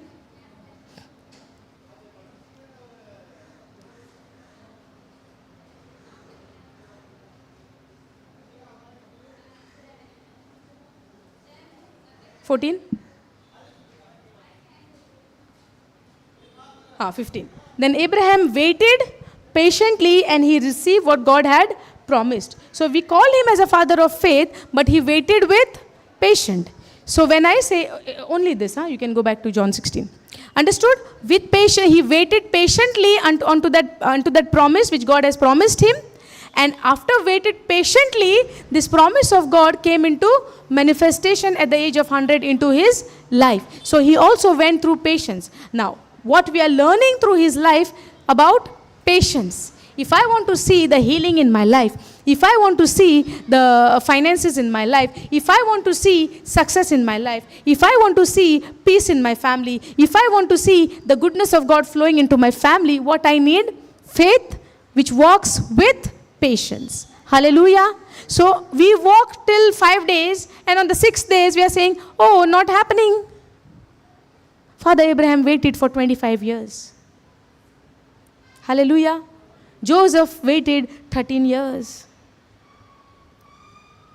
Yes or no? And what we want? Tomorrow. Today I am going for retreat. Night I want to see what I am asking for. Today I am seeking something. Tomorrow I want to see the manifestation. What about these warriors who was before us? Whose life history has been written for us. Today we are praying. Tomorrow I want to see. Today I am praying. Tomorrow I am shaking and wavering and dancing in the house. Things are not happening. God doesn't love me. God doesn't care for me. Yes? But what about these warriors? What about these people? What about these prophets? Yes or no? Hallelujah. So patient work till today. That's how I show God that I totally depend on you. If there is no patience, then what about the faith? If I say, oh, I have faith in God. If you have faith in God, then you have to show the patience also. Yes or no? I might not see the manifestation. Now, the example of Stephen we had taken, right? He was full of faith. He was full of the Holy Spirit, but still death came. They killed him. They persecuted him. Yes or no? So when I go through little sickness, and if I don't see the healing right away, or maybe 1 year I'm not seeing, does that mean I should go into doubt? Does that mean I should go into, grumbling and murmuring and complaining? If that is happening, we should look at the life of Jesus. We should look at the life of Joseph. We should look at the life of Stephen, who was been killed, who was been murdered. Yes or no? We have to look at the life of Apostle Paul. So many times he says, I have been, I have been beaten up. I have been shipwrecked. I have been put into desert. I have been put into the middle of the sea. I have put into the islands and so many places where people has literally beaten him up. So many times he was been beaten so badly that they thought he is already dead and thrown away like this. They thought he is dead already. That way he was beaten. And today we are not going even 1% of this. But little if somebody says something on our maybe on our questioning on identity, oh, we are grumbling, murmuring, complaining, angry on God as well sometimes. Why you let this to happen? Don't you see how much I'm serving you?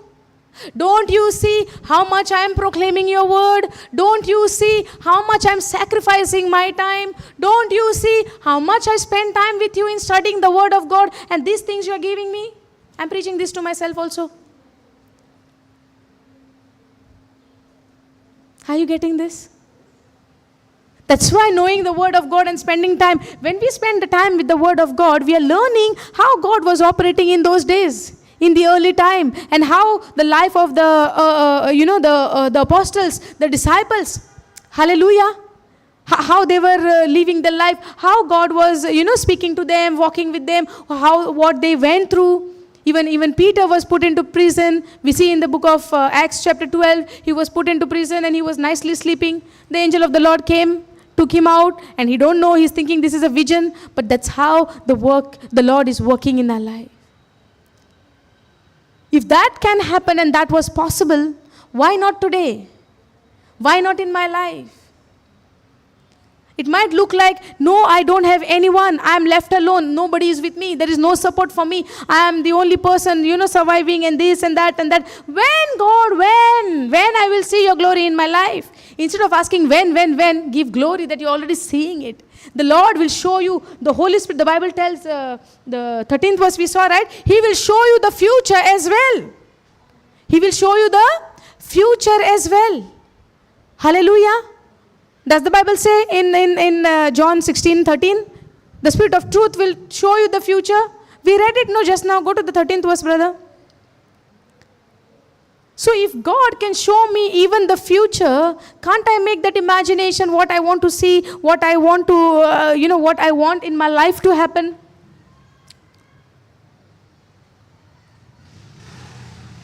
He will tell you about the future.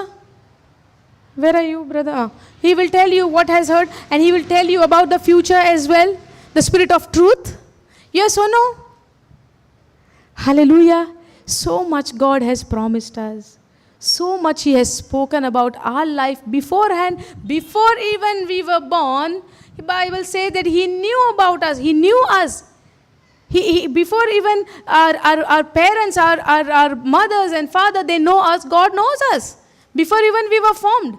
If He know us before even I was formed, don't you think He has not prepared the future also for us? Through His Spirit He is going to show us. And today, the main reason why we are into worry and anxiety and depression and in that fear, you know why? We don't know tomorrow what will happen. And because we don't know tomorrow what will happen, today we are scared, today we are frightened. Yes or no? फाल्या कितें जातलें आमकां आयज हुस्को? Correct? पूण देवाच्या आत्म्या सांगता, if you have that relationship with your Holy Spirit, the Holy Spirit will even show you about the future. He will show you. It's not that you will go and show your palm and your hands to somebody to see your future. The Spirit of God will show you. You don't have to go in search of that. Tell my future. No. Peter rebuked one girl. Did you know that? One girl was telling with the evil spirit the future. She was telling about the future, and the person was earning out of it. Yes or no? And again she was saying, day by day she was saying, oh, these are the men of God, these are the men of God. And Paul never wanted that. Out of that spirit's mouth, they are speaking about, and he said, rebuke in the name of Jesus, leave her. And that spirit left. If it was the Holy Spirit, do you think the spirit would have left? And they would have rebuked it? No, it was not the Holy Spirit. The Holy Spirit will tell you the future. You don't have to go and check with somebody about your future, what will happen, or this will happen, that will happen. No. God has given us His Spirit who will show the future. Did Elisha saw the chariots? Yes or no? And he said, they are more than them. These are more. The chariots of fire. Yes or no? Didn't Elisha saw that? But the servant could not see. So God will show you His goodness, His kindness.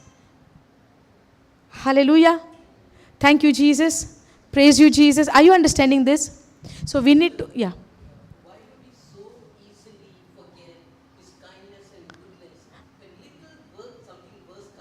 Because the word is not deeply rooted in our heart.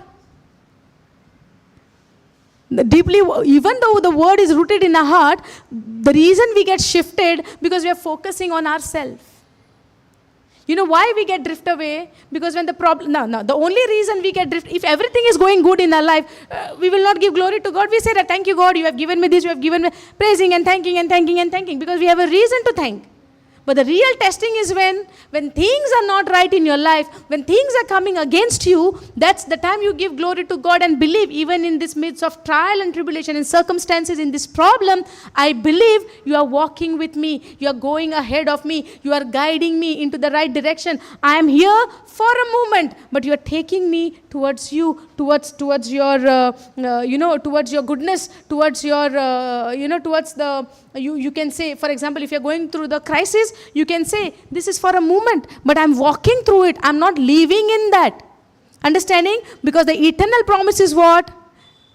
God has already supplied all my needs according to His riches in glory in Christ Jesus. Yes or no? So today, if you're going through any crisis, you're not going to stay in that. You're walking through that.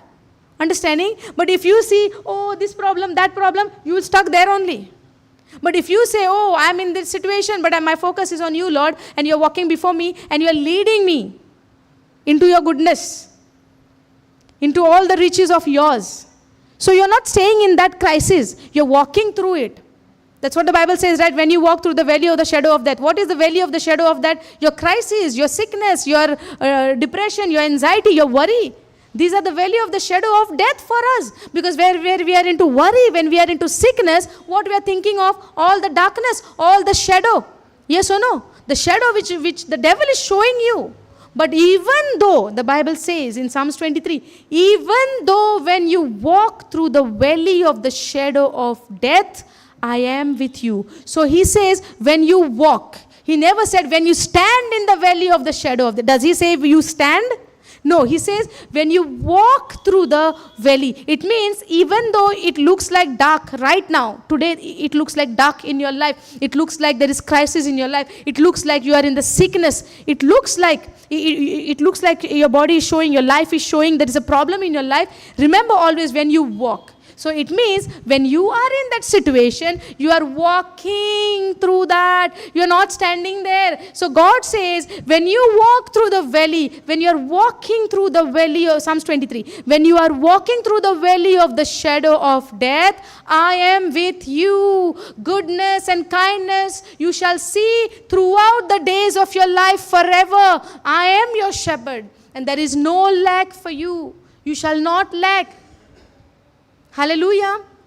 Thank you, Jesus. That's why I have to always know the Lord is my shepherd. He is my provider. When I am under His guidance, when I walk behind Him, when I walk through His, when He is leading me, leading is what He is going before, right?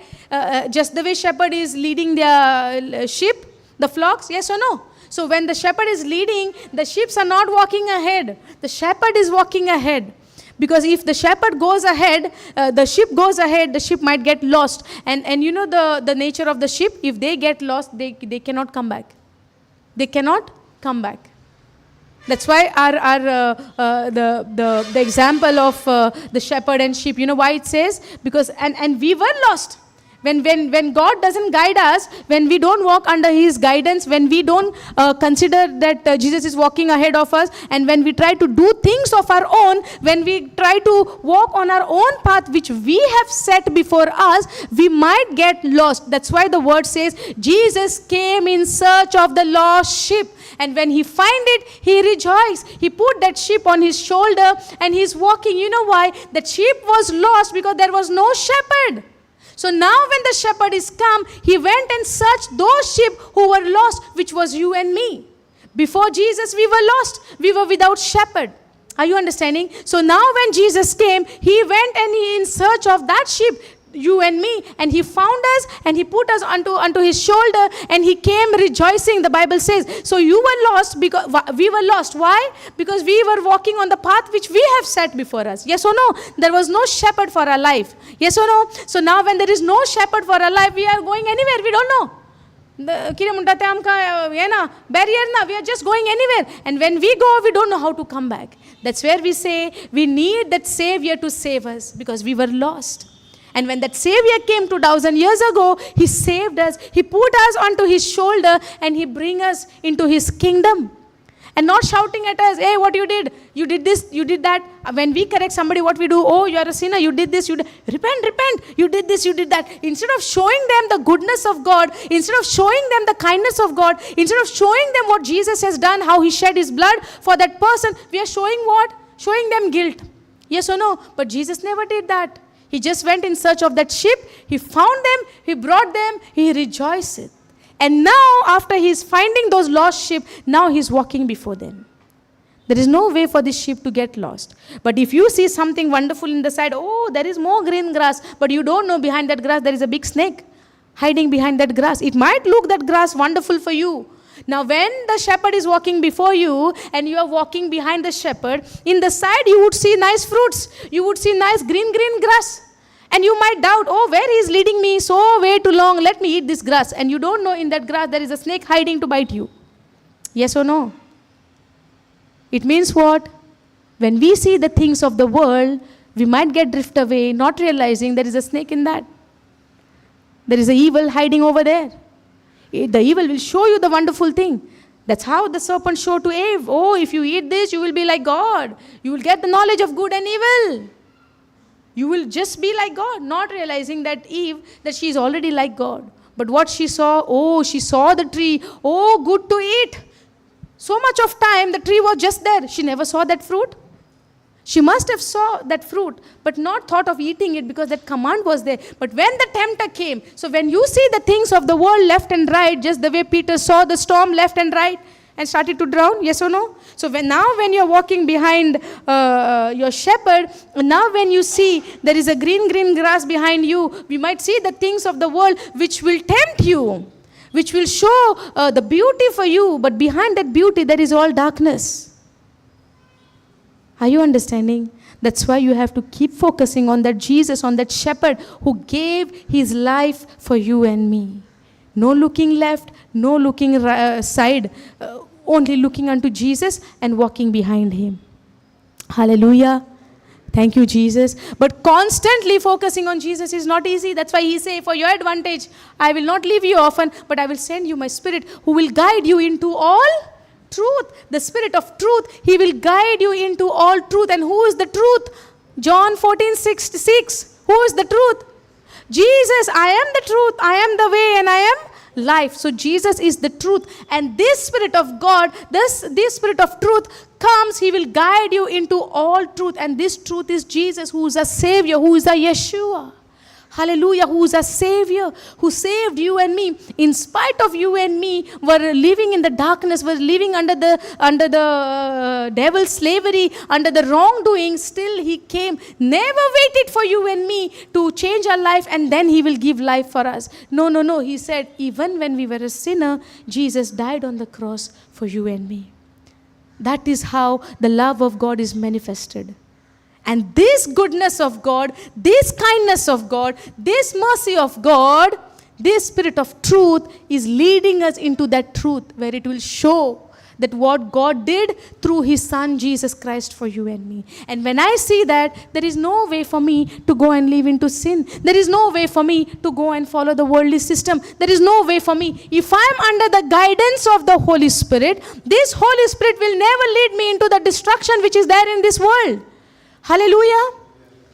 This Spirit of truth will always lead me into the truth. He will guide me into the truth. And he will not speak on his own. He will not speak of his own. He is the Spirit of God who will speak under the guidance of God. What he listened from God. Just the way how Jesus said, yes or no, whatever I do, I see my Father doing. Whatever I speak, I hear my Father saying. And what he says, I do the same.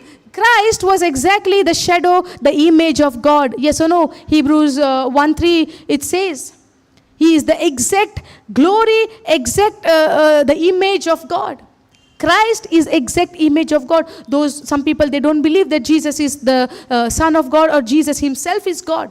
But it is so many times it is said in the book of John that I am.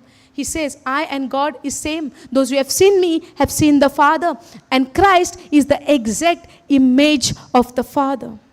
Hallelujah. Can we go to that Hebrews 1:3?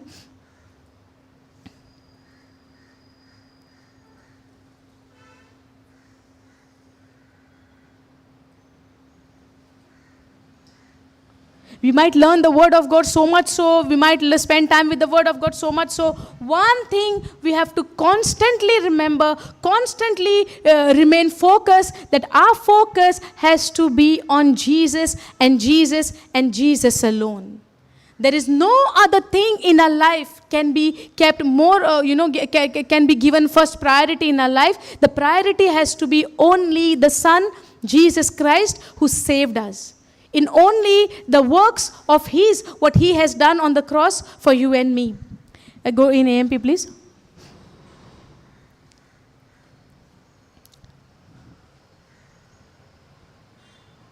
The Son is the radiance and only expression of the glory of our awesome God. Who is he? The Son. Who is that Son? The Son is the radiance and only expression, the only expression of the glory of our awesome God, reflecting God's Shekinah glory. Reflecting God's Shekinah glory, the light being the brilliant light of the divine. Who is he? The Son. And the exact, don't think that this is S-U-N, S-O-N. Otherwise, you must be thinking that, expression of the glory of our brilliant light. You must be thinking this is Son, S-U-N. No. Son, Jesus Christ, the Messiah, is the exact expression and the glory of our awesome radiance and only expression of the glory of our awesome God, reflecting God's Shekinah glory. This is for the one who says Jesus is only the prophet, Jesus is only, not the Son of God. He would be just like a human being. No. He is the image of God. He is the radiance and only expression of the glory of our awesome God, reflecting God's Shekinah glory, the light being the brilliant light of the divine and the exact representation and perfect imprint of his Father's essence, and upholding and maintaining and propelling all things, the entire physical and spiritual universe. Who is holding the physical and the spiritual universe? Who is holding?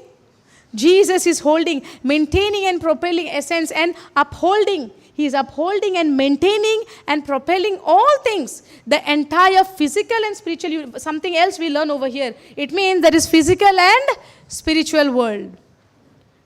We are learning something else also. We got something over here. There is a spiritual and physical world which Jesus is upholding universe by his powerful word. How he is holding? With his hand? With his powerful word. Now you understand how the word is powerful. And this powerful word, when we speak, what we will see in our life. His word is not just the word. Look at the word. This word of God, he is holding everything by the powerful word, upholding and maintaining physical and spiritual universe by his powerful word, carrying the universe along to its predetermined goal when he himself and no other had sacrificed. Oh, something else. Mystery. Write it down. Himself and no other had, by offering himself on the cross. Who offered himself on the cross? Jesus offered himself on the cross as a sacrifice for sin. Whose sin? And now we say, my sin, I need to pay. Jesus paid the sacrifice of your sin once and for all. Hallelujah. Thank you. Are you not excited for this? This is the time to rejoice when this mystery is getting revealed to you and me. We come under what mindset? Unless I pay, how can I say it is mine? Unless I pay, how can I enjoy? When something comes free, we don't enjoy much. But when comes something with a precious, some big amount, we have something to boast. I paid for this much, This pendant necklace, no? Can you guess how much I paid? Lakhs. So we get something to boast. Yes or no? So we, human nature, in this human mindset, we want to boast in what we have earned, in what we have gained, in what we have paid for. But the reason why, we are not rejoicing in what we have not paid, but we are forgiven, because we did not pay, right? But if we would have paid for our things, sometimes in the old covenant, what the Pharisees used to think, I paid the tithe, I keep the law, I fast, I give. Yes? And now they are collar tight, they are saying, I did this, I earned for it. I am not like that sinner who is outside. Yes or no? Where is the boasting? On self-work. Correct? Boasting enjoyment come for the human is when he has paid for it, when he has earned for it. The only reason we are not rejoicing, not excited in knowing that my sin has been dealt on the cross by Jesus Christ, because he became that offering, and by offering himself, he offered himself. Was Jesus a sinner? Is he committed any sin? Was he born of Adam's nature, or he was born of the Holy Spirit? He was born of the Holy Spirit. There was no sin in him because he was not born of the sinful nature. He was born of the Father's nature by word. The moment Mother Mary accepted the word of God, the message of God, there is an immediate action when she heard the message of the angel Gabriel. And when angel Gabriel said, you will conceive, the power of God will come upon you, it will overshadow you. Yes or no? The moment, and she said, I am not married, I don't have any relationship with men, because the worldly system was what? When man and woman, when husband and wife, they come together, you can have a child. Yes or no? man and woman comes together, you can have a child. Otherwise, there is no way. And if it is happening, it is supernatural. Yes or no? Correct?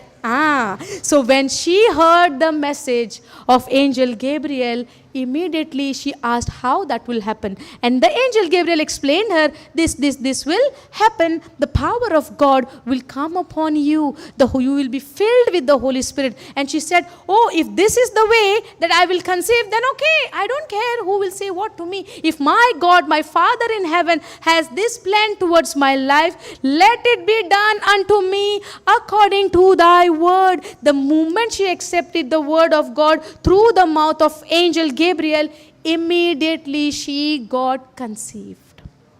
When you hear the word of God, when you hear the message, the gospel of Christ, which is the power unto salvation, when you hear the message of God and when you believe it, immediately you receive salvation. You are saved by believing. To all them that believe.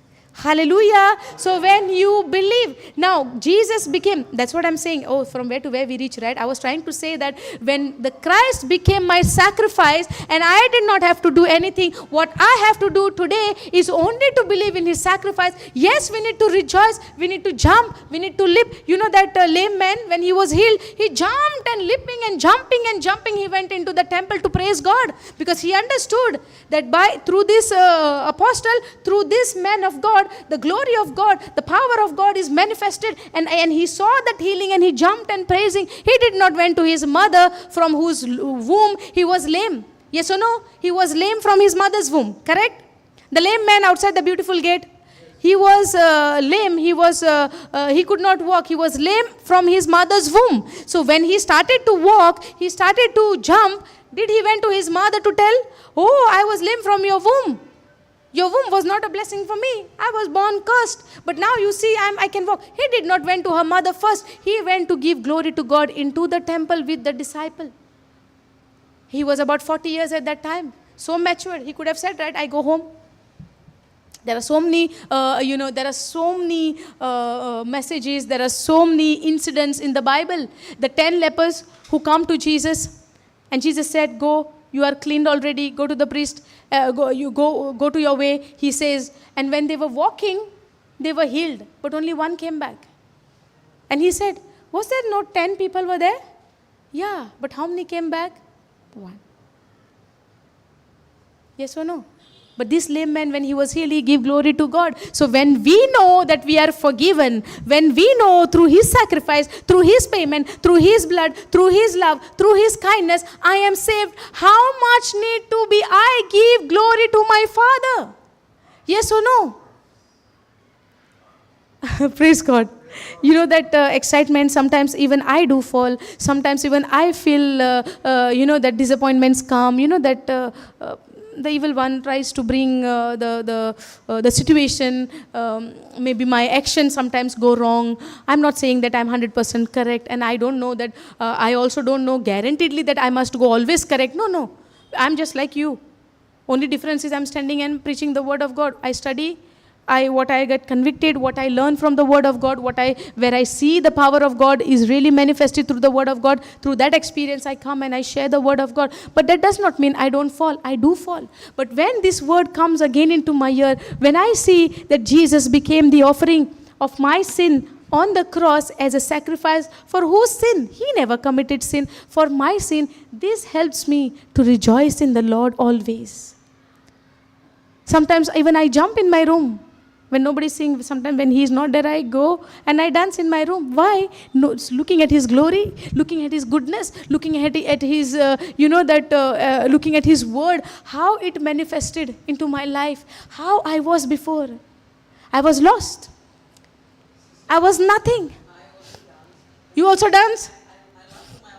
Yeah, even I do the same thing. Sometimes we do need to go crazy, not mental crazy, the crazy for God. The craze for him. Huh? You know how David is to praise him? He had no even sense of his clothes. He don't know where is my clothes and nothing. But he was so engrossed in his kindness, in his goodness, and he used to praise God. But I'm not saying you do the same thing today. Huh? By our action, by our words, we have to dance to the Lord. We have to sing unto the Lord. Yes or no? For His goodness. But that will happen only when we shift our focus from ourselves to Jesus. I'll tell you one thing. In today's time, in this time, under the covenant of new, there is only one thing. It's not about you, but it's about Jesus. It's not about what you do, but it's about what Jesus has done. It's not about your sacrifice, it's about His sacrifice for my sin,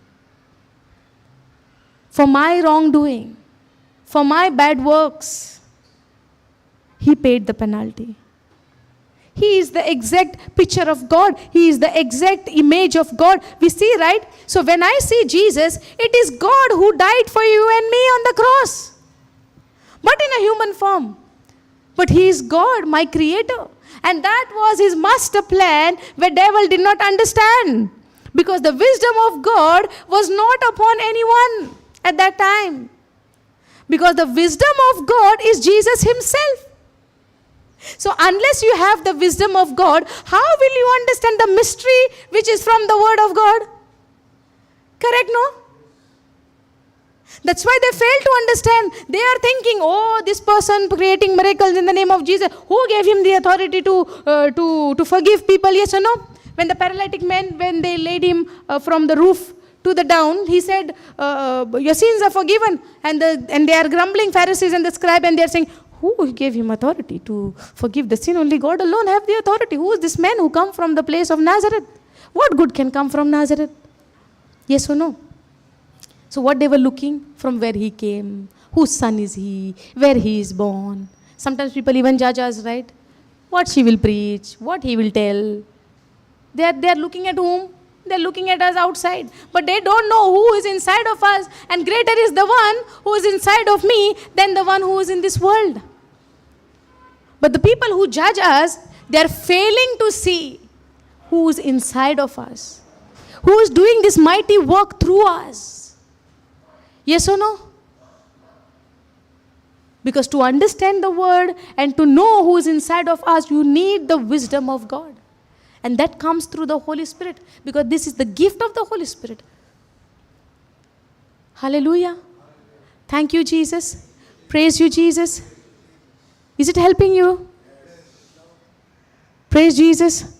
So no matter what situation is happening in our life, one thing we need to do is constantly focus on Jesus and rely on His Spirit, because His Spirit is going to convict you that who you are in Christ Jesus. The Spirit of God is going to correct your path. He will not condemn you, oh, what you did is wrong, but He will tell you, yes, what happened is not according to the word, but come this side. This is the path for you. Hallelujah. So He will not leave you uncorrected. He will not leave you condemned. He will not leave you in guilt. But He will show you and testify you the Jesus Christ, what He has done on the cross for you and me. Hallelujah. Thank you, Jesus. Praise you, Jesus. So what is the work of the Holy Spirit?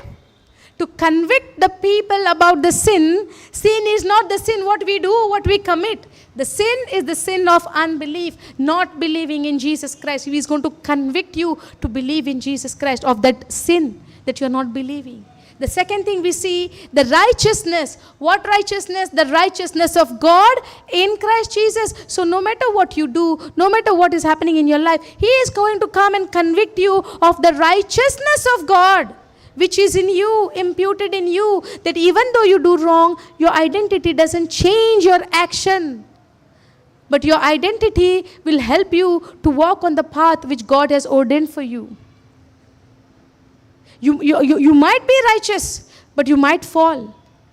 But the conviction of the Holy Spirit will remind you who you are. And when the Holy Spirit is with you, He will empower you, He will help you, He will guide you into all the truth. Hallelujah. And the judgment we'll learn afterwards, okay? Now, an accomplished sacrifice of sin, accomplished purification from sins, and establish our freedom from establish our freedom from guilt. He has set us free from our guilt. Through what? Through his sacrifice. He died on the cross. He gave himself on the cross for you and me to forgive you and me from all our sin. The sin always has a sacrifice to pay. Hallelujah. In the old covenant, yearly once, the priest, the Levi, the priest has to give the sacrifice of himself, of his sin, and the sin of the people as well once a year. The sacrifice of goats and bulls and everything. Hallelujah. Do you know that? So for your sin, there is a sacrifice to pay. Now, in the new covenant, we see in this, there are multiple scriptures are there where it shows that he became the sacrifice for you and me. Now over here also we see offering himself on the cross as a sacrifice for sin. So for the sin, there is a sacrifice. For if there is a sin, there is a sacrifice for sin, and the sacrifice for sin, he paid himself on the cross. Hallelujah.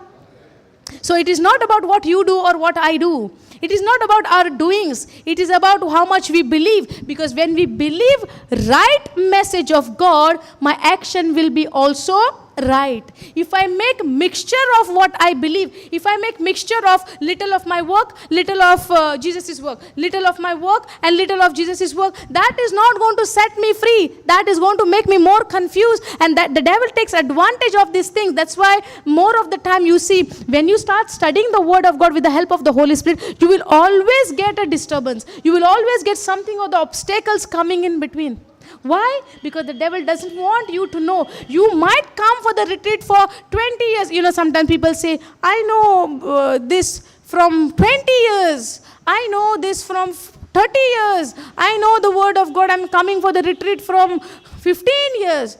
It might be 15, it might be 20, it might be 30, it might be 40, it might be 50. If you just come, sit, listen, go, come, sit, listen, go. Devil has no problem in you listening and sitting and coming and going. The only reason and the only time he will get a problem of you going and listening to the retreat, when you go home and when you start studying. So he will come and show you the obstacle. He will come and show you the lies where you do. Sometimes he will give you some other works where you have no time. Sometimes he will come and show you some sicknesses, and then you cannot touch the Bible. You cannot spend time. He will come and show you some works where you have to go and do something somewhere. Something or the other he will bring, and it will look like, oh, tomorrow I'll do. After tomorrow I'll do. Yes or no? But when you love somebody, do we delay like this? No, right? Even in the middle of the night, we'll get up and we will study. Correct? We will get up and give time for that person. Correct? So if you do that, so when you start studying the word of God, then he will become tormented. Then he will become irritated. 20 years also if you come, no problem for him. 35 also if you come, no problem for him. As long as you're not studying the word. But when you start studying and spending time and having a relationship with the word of God, which is with Jesus Christ himself, with the help of the Holy Spirit, you will see there would be difficulties. There would be problem for you. There would be obstacles in front of you. But in spite of the obstacle, you don't care about the obstacle, but you study peacefully with the word of God, with the help of the Holy Spirit. And then when you study right, 3 times Jesus said, it is written, it is written, it is written. Devil stayed? No. So today if I see obstacle, it would look like, oh, it is very hard, I can't, it's difficult. Tomorrow also you will see, oh, it is hard, I can't. Difficult. Third day, if you, again it will come like difficult, not happening. I have work, I have this, I have that. And when you rebuke the spirit of disturbance, in the name of Jesus, I command you, leave me right now.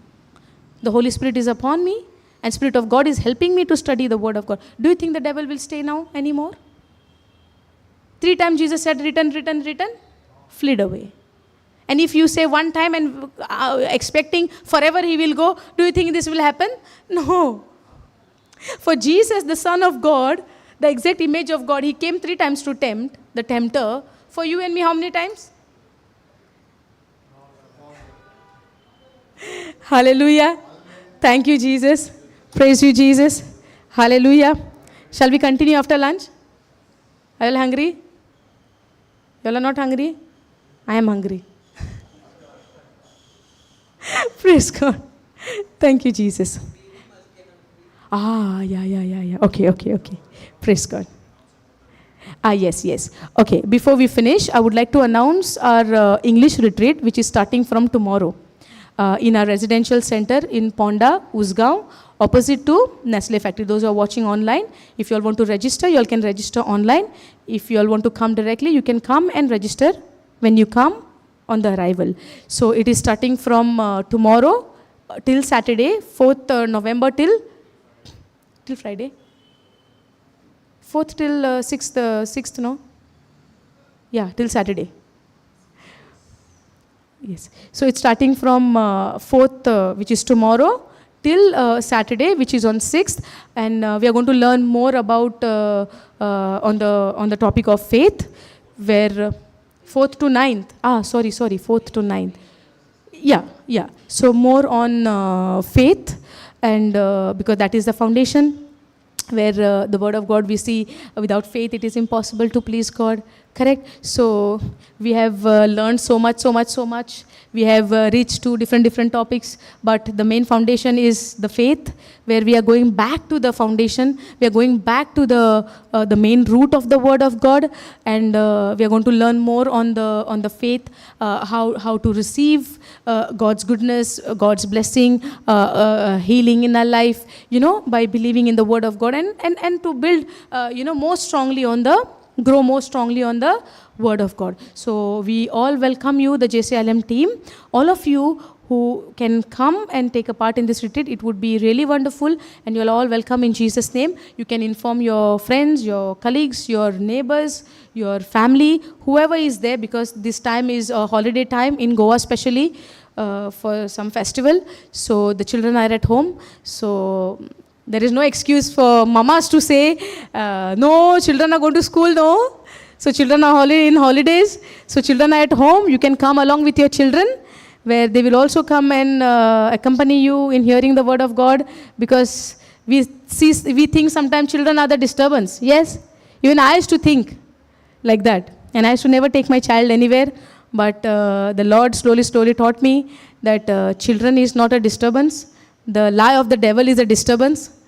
But when we believe and trust in the word of God, everything is possible. Yes, the word of God is peace itself. So when we depend on him, he takes complete control. I'm not starting the preaching again on this. I'm just inviting all of you.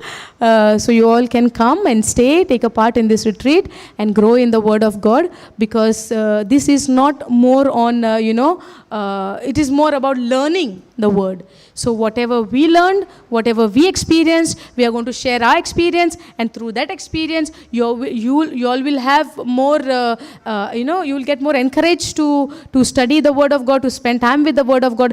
We say study, yes or no? We say like study the word of God so that I can pass. We have to study the school homework so that we can pass. It's not just about passing and failing. It's about building your relationship with God. Building your relationship with the Holy Spirit, building your relationship with Jesus himself, our Savior. So you all welcome in Jesus' name. Go and inform everyone. Kaun ha tumchi? You all can inform them so that they can come. If any inquiry, there is our ministry number.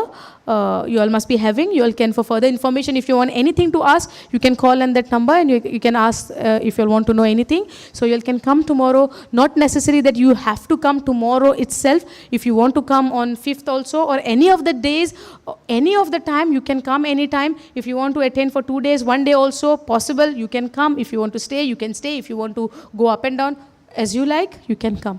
Okay? Praise God. Thank you, Jesus. Praise you, Jesus. Let's all close our eyes. Thank you, Jesus. Thank you, Abba Father. Thank you, Holy Spirit. Lord, I thank you. I praise you for taking complete control of this session, oh Lord. We believe, Lord, it is your power, it is your strength, it is your understanding which helped us. It is your wisdom which helped us to understand your word of God, oh Lord. Father God, we thank you for your unconditional love. Thank you for convicting our heart with this truth, oh Lord. And I believe, Lord, we were having a lot of questions about the word of God, in understanding the word of God. And I believe, Lord, that you have answered every question of these people, of your children who is over here, who is listening to us in online. You have helped them to understand this word, oh Lord. We thank you and we praise you. Abba Father, we thank you for your Son, Jesus Christ. Jesus, you became our Savior, and we believe in you. Yes, Lord, we were lost once upon a time, but you came in search of us and you found us. And now there is a rejoice in the kingdom of heaven, in your kingdom. Yes, Lord Jesus, we were the lost sheep which you found us. And we thank you, Lord. Whatever we don't deserve, you gave us because of your love, your grace you have bestowed upon us. Holy Spirit, we thank you, we praise you for bringing more and more closer to Jesus Christ, for bringing us more closer to our Savior, to our Jesus Christ who died for us, O Lord. Thank you for keeping us, for keeping this precious blood of Jesus still alive in our life, where in the time of need, helping us to come to the throne of grace, O Lord. Thank you, Father. Thank you, Jesus. In Jesus' name we pray. Amen. Thank you, Jesus. Praise you, Jesus.